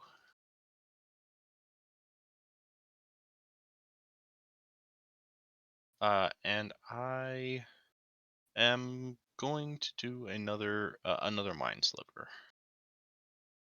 And it does have a minus D4 to that save. Mhm. Doesn't even need it. Fails on the die. Hey. Okay. Well, Leave the icon on there because it now has another minus d4. Disadvantage doth persist. Yeah, that's it for me. Okay. Not if you want to get just like 5 feet closer to each other, huh? Okay.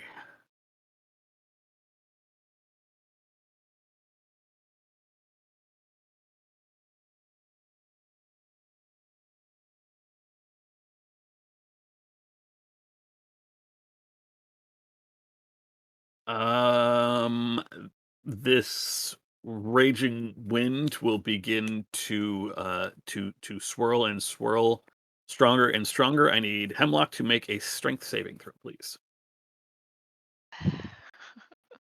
So good at those.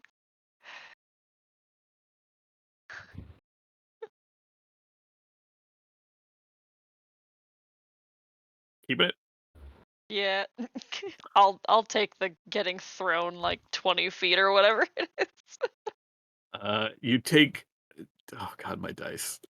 9 points of bludgeoning damage. I need Arlen to make a DC. I'm sorry, I was about to tell you. I need you to make a dexterity saving throw. As Hemlock comes flying at you.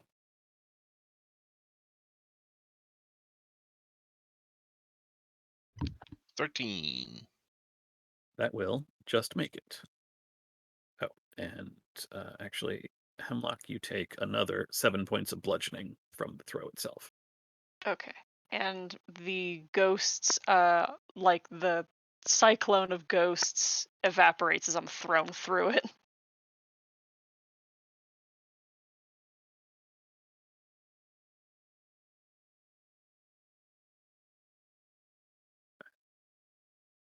That is it for this creature.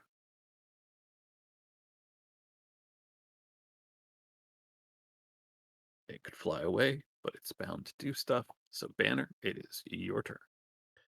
As I'm running over there, Banner says, "First I must punch lightning, and now I must punch a cloud. The situation is certainly getting serious." Uh,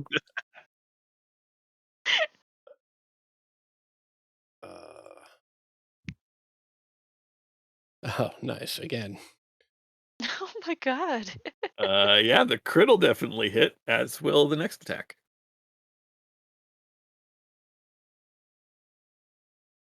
All right. And keeping up with super dumb ideas. Is he still alive? Well, I was just about to ask, how do you want to punch a cloud to death? Okay. So swing with brains and I guess connect, and swing with brawn and I guess connect. And then Banner leaps forward to try and grab him and is just keeps grabbing at stuff until everything's just sort of dissipated, and turns around and sort of shrugs. I think we have one. Yes. Yes. I look Seems up at the so. rainy sky. The rain continues to pour down around you.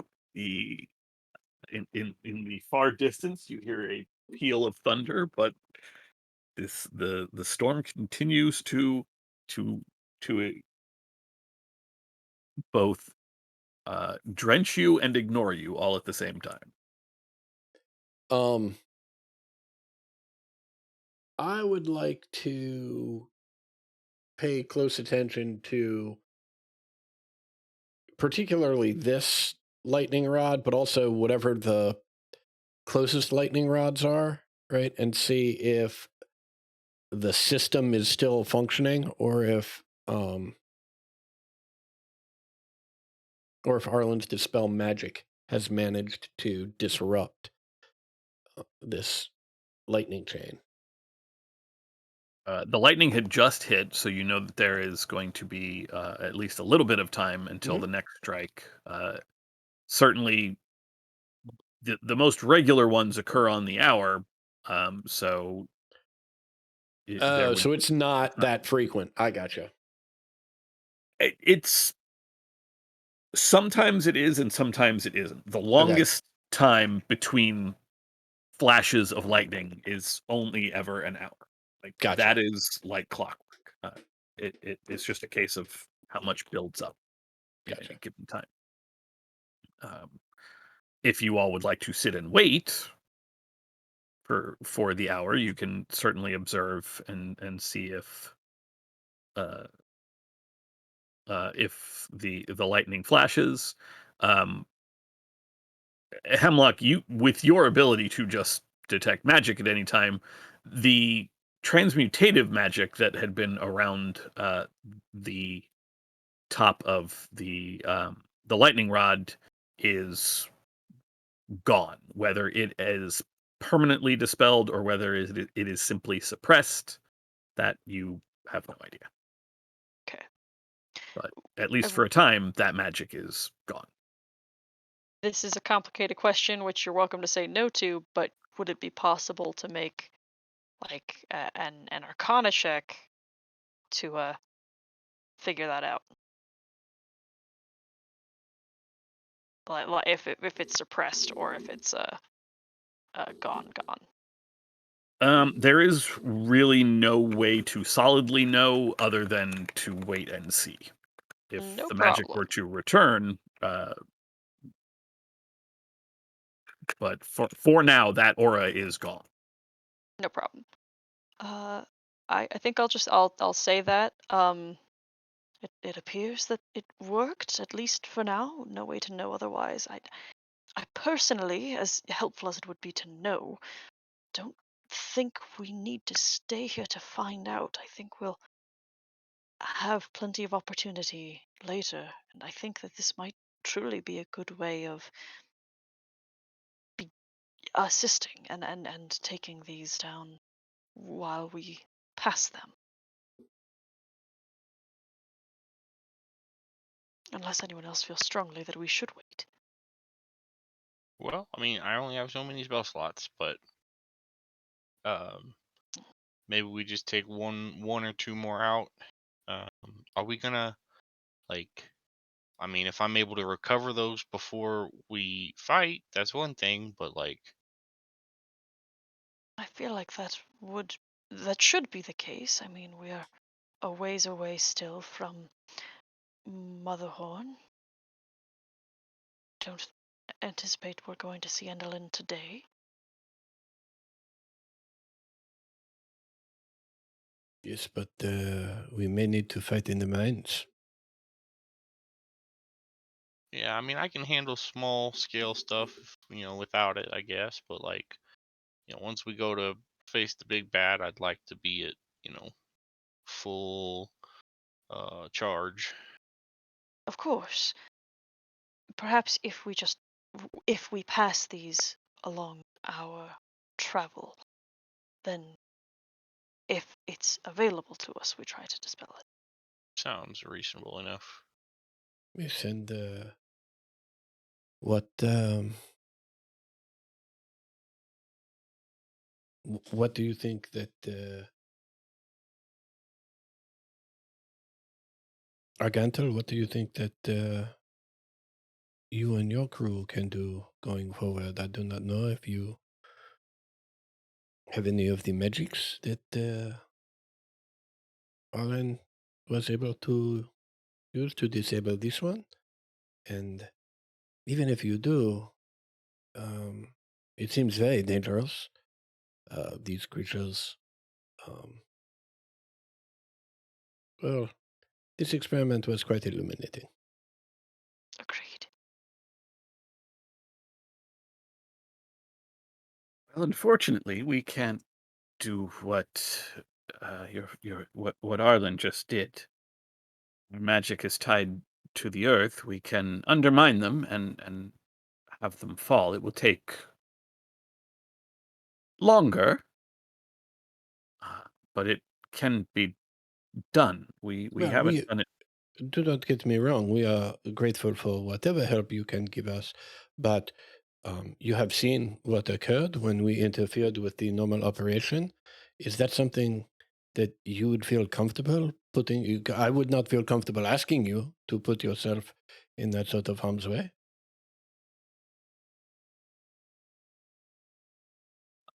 We are not soldiers, but if we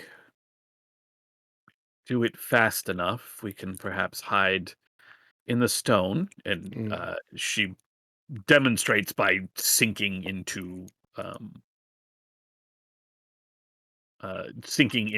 she sort of the thing where you like fall backwards and sort of back flop into a pool. Mhm. She does that onto the ground and just instead of crashing onto the stone, sinks through it and Amazing. vanishes beneath the stone, and then a few moments later pops back out. Argantel, my my sincerest apologies for doubting your abilities to handle the situation. You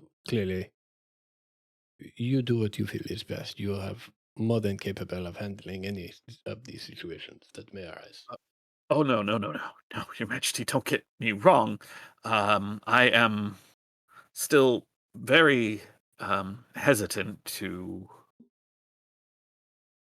I'm still very hesitant to face the beasts that you just did, but we may not be able to fight them, but we can hide. We can hide Bo- well. Both are winning strategies.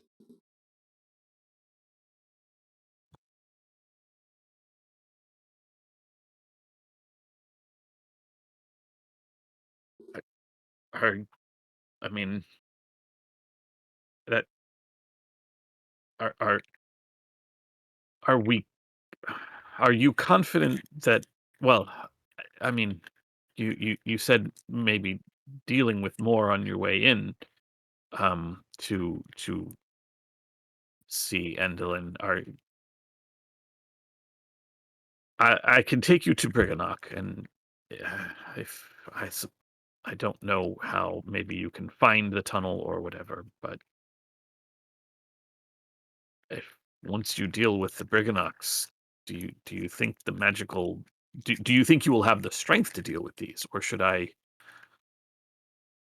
should return to Lockberry Henge and speak with the others? I did not realize these things would be defended. I can tell you the way to go. I can instruct your guides, but I Should you fear for your safety, we will make do.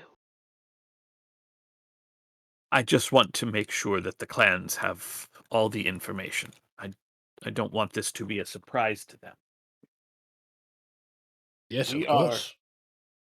we are at least the Shale is still resolute to assist you in any way we can. Um, this is our home.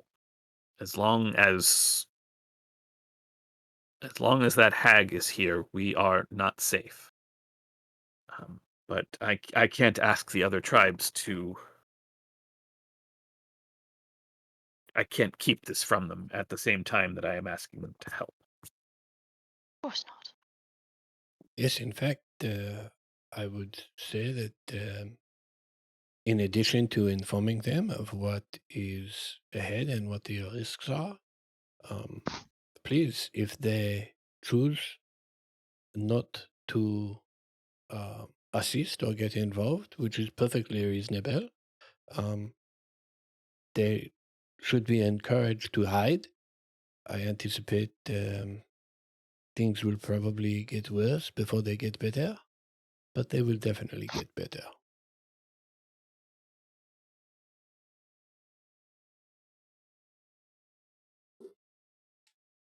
She nods and has a brief conversation with Amador, who gesticulates fairly wildly with his leaf arms as Pollinella buzzes around the both of them, and then Argantil turns to all of you once again. Uh, your guide should have the way to Briganok. He knows the area fairly well, it would seem. Um, if there is anything else we can do for you, just, well, I don't know if you can reach out, but let us know. We are I can. happy to help. Thank you.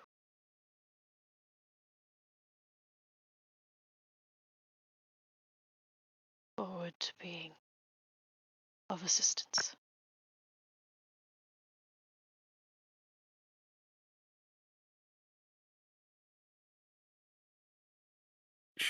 She does give you a little sidelong glance, Hemlock, with the old skeletal form, but says nothing as Oh shit. she Oops. uh, as the clip clop of her little hooves on the stone begins to recede as she makes her way back the way you came. Amador, for his part, swings his little rapier up in front of the dandelion. I swear I will get you where we need to go, but I don't perhaps know the way as safely as Her Majesty. This way. That was a complete wrong accent. And with the crackle of electricity and the smell of static slowly fading behind you, he sets off along the direction that you were going. Um, uh, the mountains steep on either side of you. The now you're fairly certain considerably less shiny lightning rod falling away. Um, or were you planning to wait? I'm sorry, I didn't ask. I don't think we I, need to wait. Mhm. I concur. Okay. Mm. Um,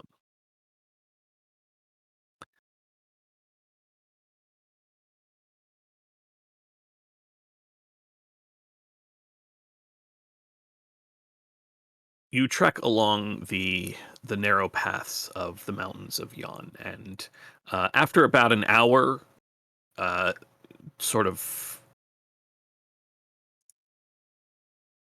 unconsciously or perhaps consciously, the lightning once again crackles across the sky of Yon.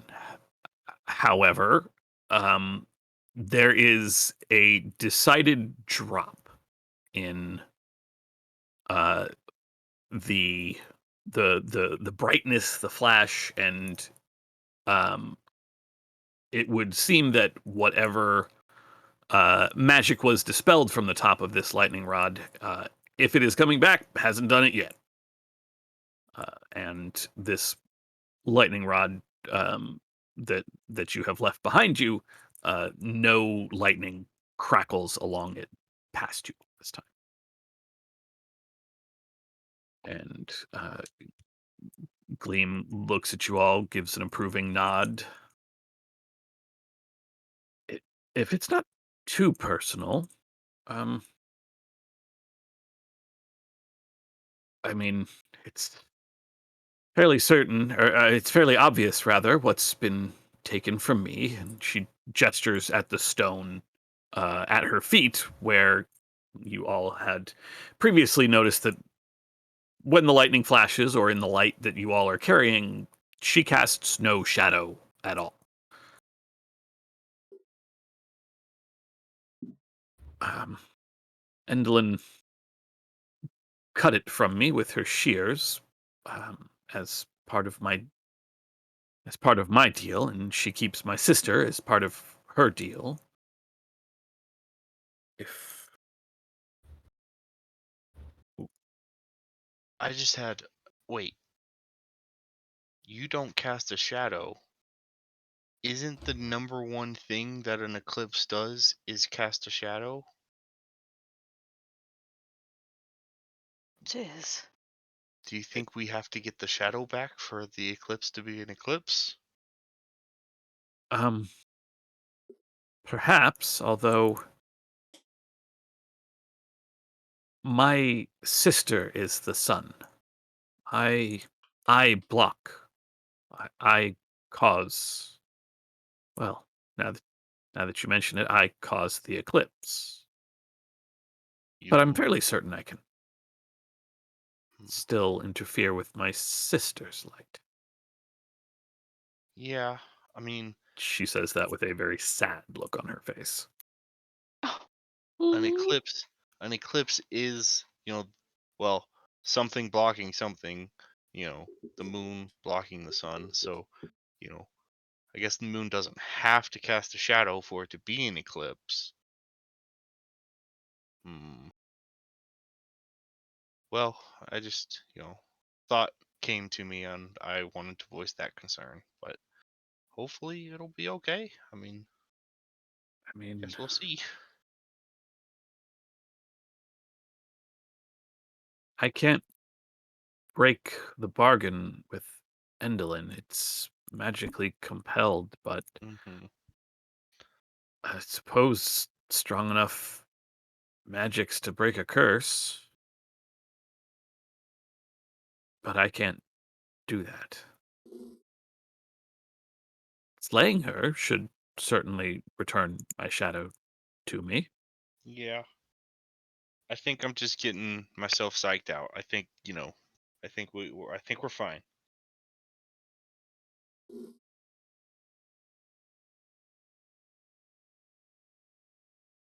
I'm sorry. You were asking a question.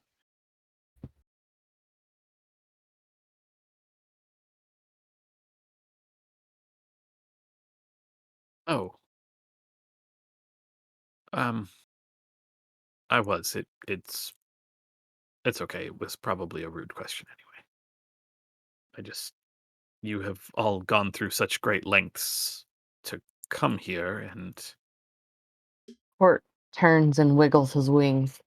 Lost these, but got 'em back.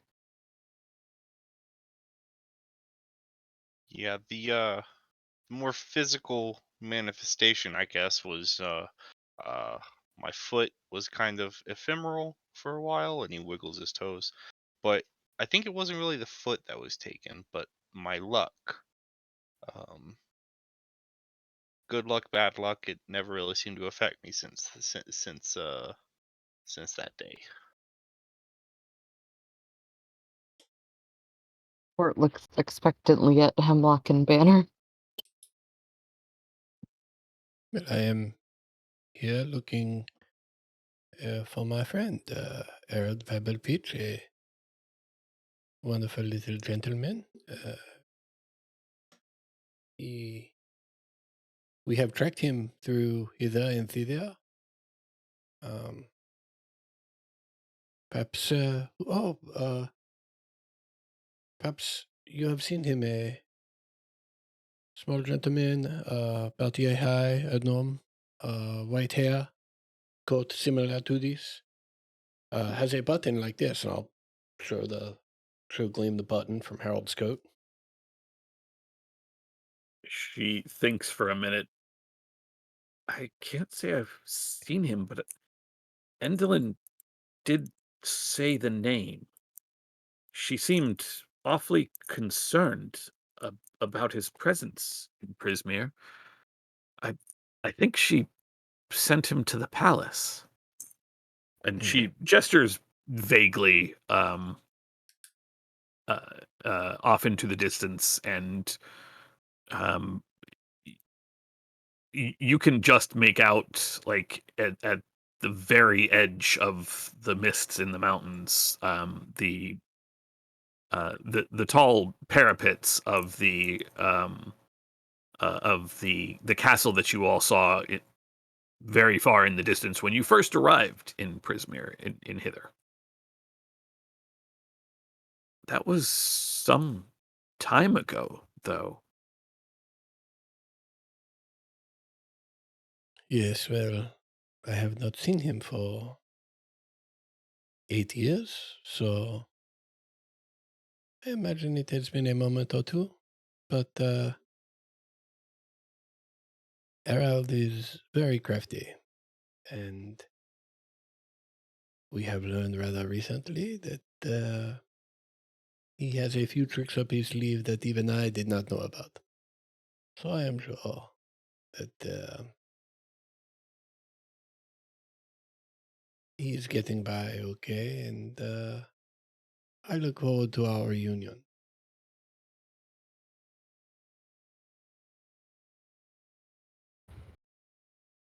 For what it's worth, she she uh, that she sent him on to the palace. I think she was. I don't think she intended to hurt him at all. She was. If I didn't know better, I'd say she was scared.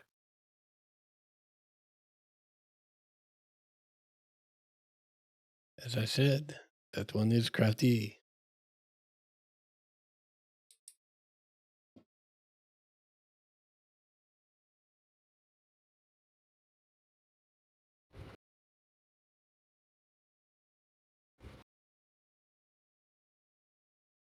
I Well, look at shall we? Hemlock.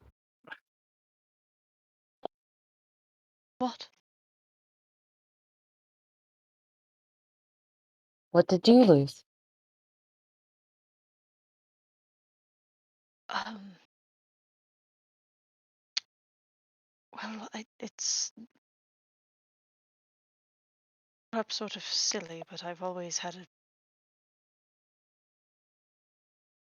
Ever since then, even at work back home, it was just something that is about cooked meat that has always turned my stomach, but may have been really anything. Actually, here, I hope to find something of my sister's. I don't know that I will. Your sister is missing? Something of her. Ah, She used to be kind and intelligent and brilliant in the way that a young potential genius can be. And there was something about her that changed that night that I met all of you in a way that has me deep fear. Told you of some of the things my family has done. She has taken it in stride and almost in pride. Is any way that I could restore the person I knew, I would like to.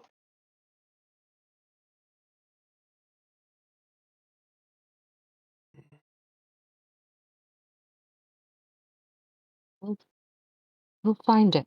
We'll find her for you. Together. Thank you.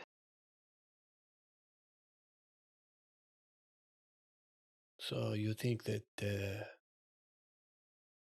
these hacks have taken the potential of what your sister could have become? I don't know. All I know is that I feel personally ill whenever I smell cooked meat, and my sister is colder than any person that I have ever met.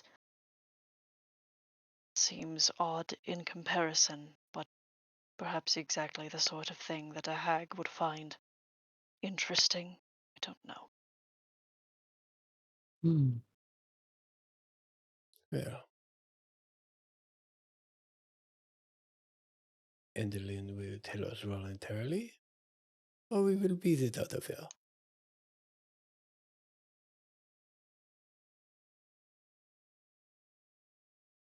Amen.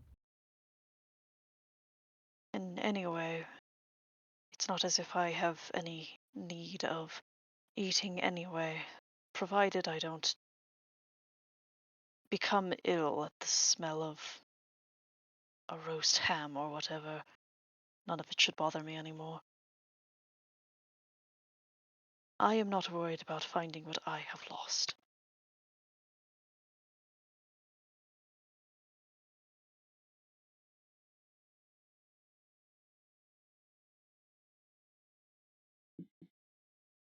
Hemlock, we uh, went into this after session last time, but I don't know that it made it into the recording. So for posterity and for our YouTube audience Of us.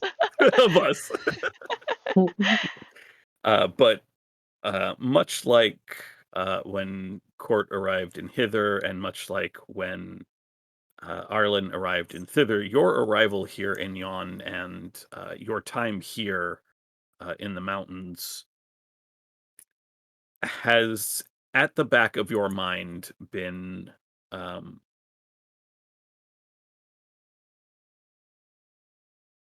chased is perhaps not the right word, but there has been a sort of quiet mumbling at the back of your mind, as though you are hearing a conversation taking place somewhere far away, and you can't make out the words, just that there are people speaking. It has been persistent and distracting, but for your brief respite at Lockberry Henge, the drumming music of the chord seemed to have, for a brief time, uh, driven it into silence. But as you walk, that conversation begins to once again uh, worm its way into the very edges of your consciousness. Uh, and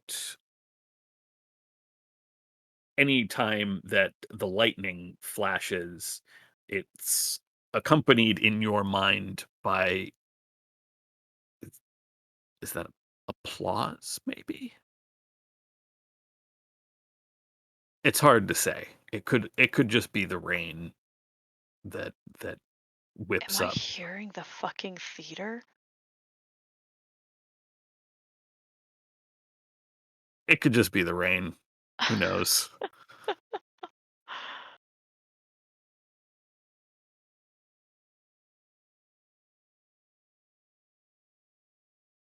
That just gave me the fucking creeps. Thanks, dude.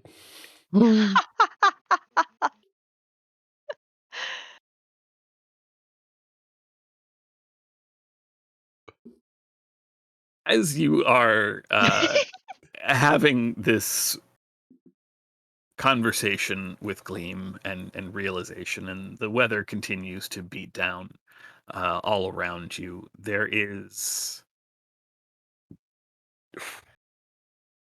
um, and as the path opens up into a it's not really a plateau because it's not raised above everything else. It's just a clear area, a somewhat blank path, um, a featureless area of the mountain in front of you. Coming at you from the other direction, you see a wooden wagon. It is not large at all. It is probably only 3 or 4 feet long. This is not even the size of like a hand cart designed to pull a whole lot. It has a strange sort of canopy on top and is pulled by uh, a very tall figure. You can't really make out any of the details of them other than the incredibly long robe and very deep cowl that they are wearing. They're Okay. Their feet are they have like a long hose and very plain, almost like monk sandals, and uh, long leather gloves that go up to about their elbow. So there's very little of this individual that would be visible, um, and they're just sort of pulling this wagon behind them, uh, painted with um, a very bleak landscape actually painted on this wagon. The top being coated in what looks like uh, points of the points of stars and almost a reflection of the sky that you know is somewhere beyond the clouds above you. The rain settling for a bit doesn't seem to allow any of the stars that you know are there to come through. Uh, the the other striking feature is a set of black velvet curtains on one of the long sides of this wagon, uh, making it very clearly a little performance stage.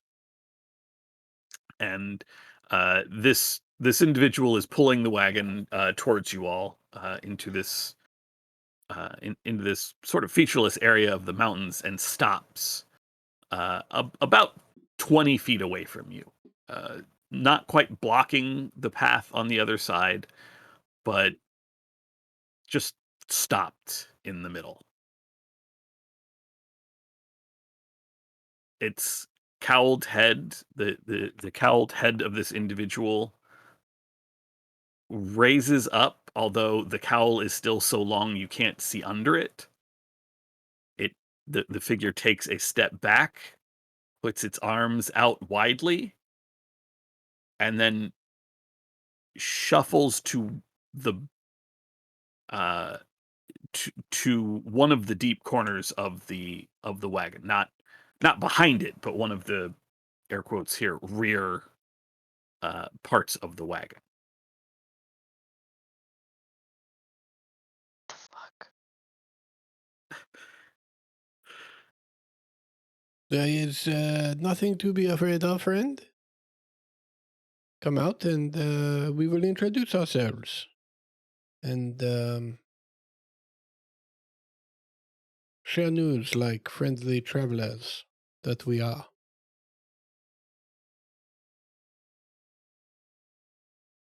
He I'll start approaching the cart. the individual gestures with both hands, like, come here. I'm sitting here waving my hands like you all can see me, um, but says nothing and reaches down to the back of the wagon and he very clearly begins to turn some sort of crank. Banner, be careful. Can I help you with that, friend?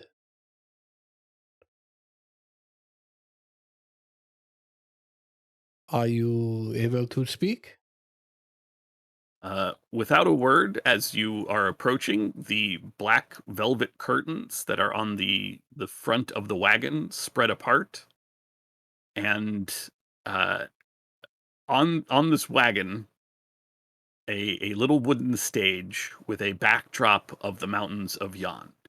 You can see a painting on this backdrop of the various standing stones of Lockberry Henge, and as this figure continues to turn this crank, a set of marionettes drop from the ceiling of the wagon. There are four of them, each carved from some sort of You're pretty sure it's wood, and painted. There's one that's clanging around. It's not wood. It's very clearly copper or bronze, some sort of metal, with a red jacket and Is a little conquistador hat. is that one supposed to be me?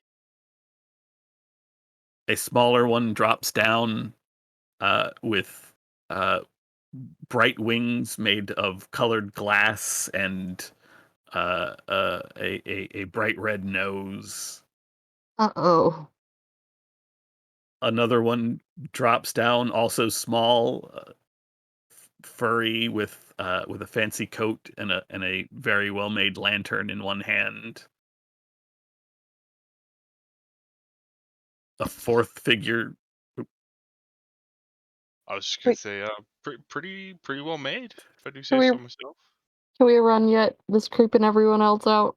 I'm pretty curious, actually. Ooh. This is amazing. What are you running from? Doesn't bode well in my tummy. The fourth marionette that drops down with uh, cloven hooves and mismatched eyes, uh, and a little tail and a book tucked under one hand. With all four marionettes, they begin to do a little dance, and up from the bottom uh,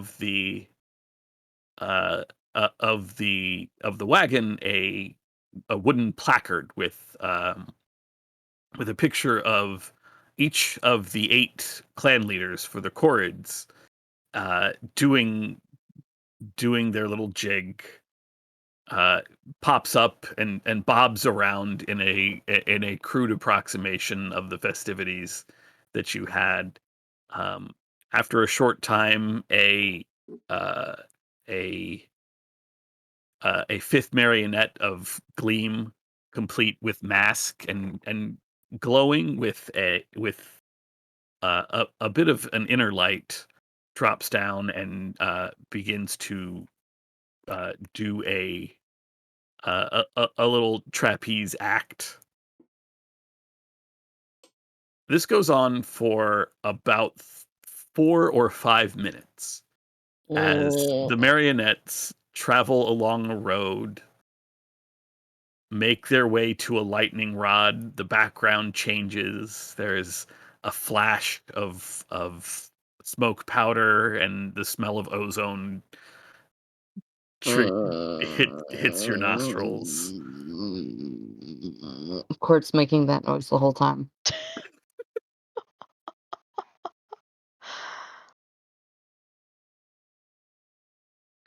Maybe it will tell us the future. You're okay with that? What if the future is it biting our head off? How As does it know all these things? as you say that, the the background changes on the wagon once more. A scrolled piece of linen unfurls behind the marionettes, who now find themselves standing in a clearing on a mountain, a flat area with peaks rising all around and more lightning rods in the distance. A wooden pageant wagon behind them, the faint groan of an unhappy individual, and a last banner unfurls, emblazoned with the words, "To be continued." See, Court, it's going to be continued. Nothing to worry about. There's a sequel. Can I detect any thoughts coming from the creature in the or Not a one. I okay. know this is crazy, but you wouldn't happen anywhere on this cart to have like a little merchandise drawer? I could perhaps buy some mementos from the show. The curtains close. The black velvet drapes drop down in front of the archway, and the figure comes from behind the wagon, reaches into its robe, and pulls out a handful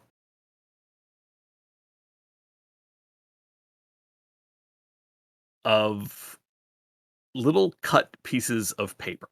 Nope. Each one looks like one of you. And without a word, this individual, starting with you, Banner, holds out the piece of paper to you.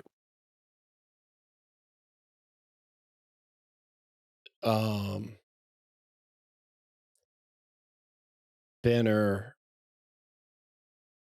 reaches into his little cigarette pouch and pulls out a rolled cigarette and holds it out as if to make an exchange.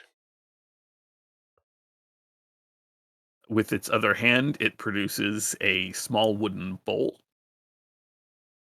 and indicates for you to drop it into the bowl. I drop the cigarette into the bowl and just The hold my hand out with palm up. it places this little paper U, Mhm. and in a script at the bottom, which none of the rest of you recognize, and which you have not seen in Mhm. a very long time, is just written the words, "Good for one private audience with Endelin Moongrave. No strings Mm, attached." mm. And then it moves to Arlen, holds out a little paper version of Arlen, looking kind of like a paper doll with folded over tabs for a coat and a little lantern, and written in Sylvan is the same thing. Good for one private audience with Endelin Moongrave, no strings attached.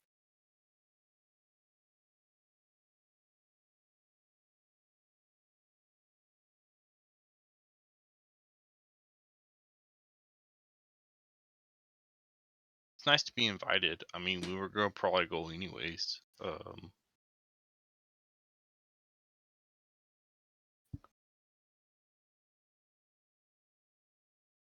Are you taking your ticket? Yeah, I'll take it. Okay. Then it goes to Hemlock. Yours is as before, and written in a script that not only do you not normally read, you don't even recognize. This looks like some archaic, arcane language, but even though you don't recognize the characters, like you can't translate the characters, you recognize them as being in the book which you have stolen. I But kind of somehow, assumed and like take my like spectacle off the bridge of my nose and rub my eyes. Not fucking again. but somehow you still recognize that they have the same message that well, I guess you don't know the others say, but they do say the same. That they do say, "Good for a private audience with Endel and Moongrave." Mhm. And assuming you take your little person, Mhm. the individual then moves to you, Court, Mm. holds out a little fairy you with a little uh a little fairy or little paper you, excuse me, is holding a little trapeze bar, and that's where the words are written for you. I guess this lady is pretty stingy about having a ticket, isn't she?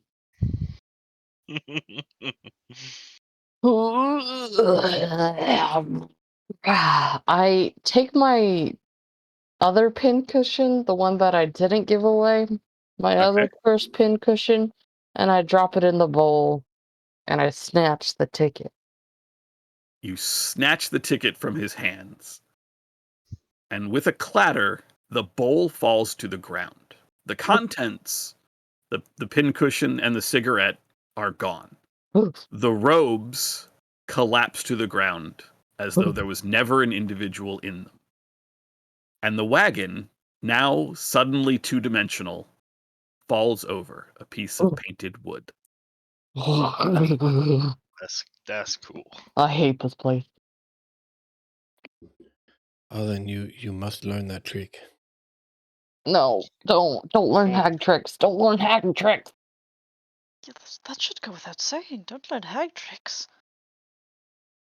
I know I'm not one to talk, but I mean, I could probably like Mm-mm, do mm-mm, illusions mm-mm. that No, like are similar, but like that was legit. no,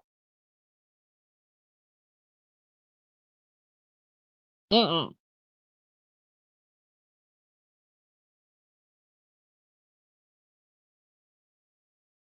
Let's go. Let's get out of here. Very well. I am sorry that it put you off so cold. Thanks. With a few weird looks at the pile of robes which begin to stir in the wind, and the painted piece of wood which only a few moments ago gave you a puppet show of your own time here in Yon. Uh, the, the group of you, including your guides and your guest, set back off through the mountains. The the the blowing winds, the storm overhead.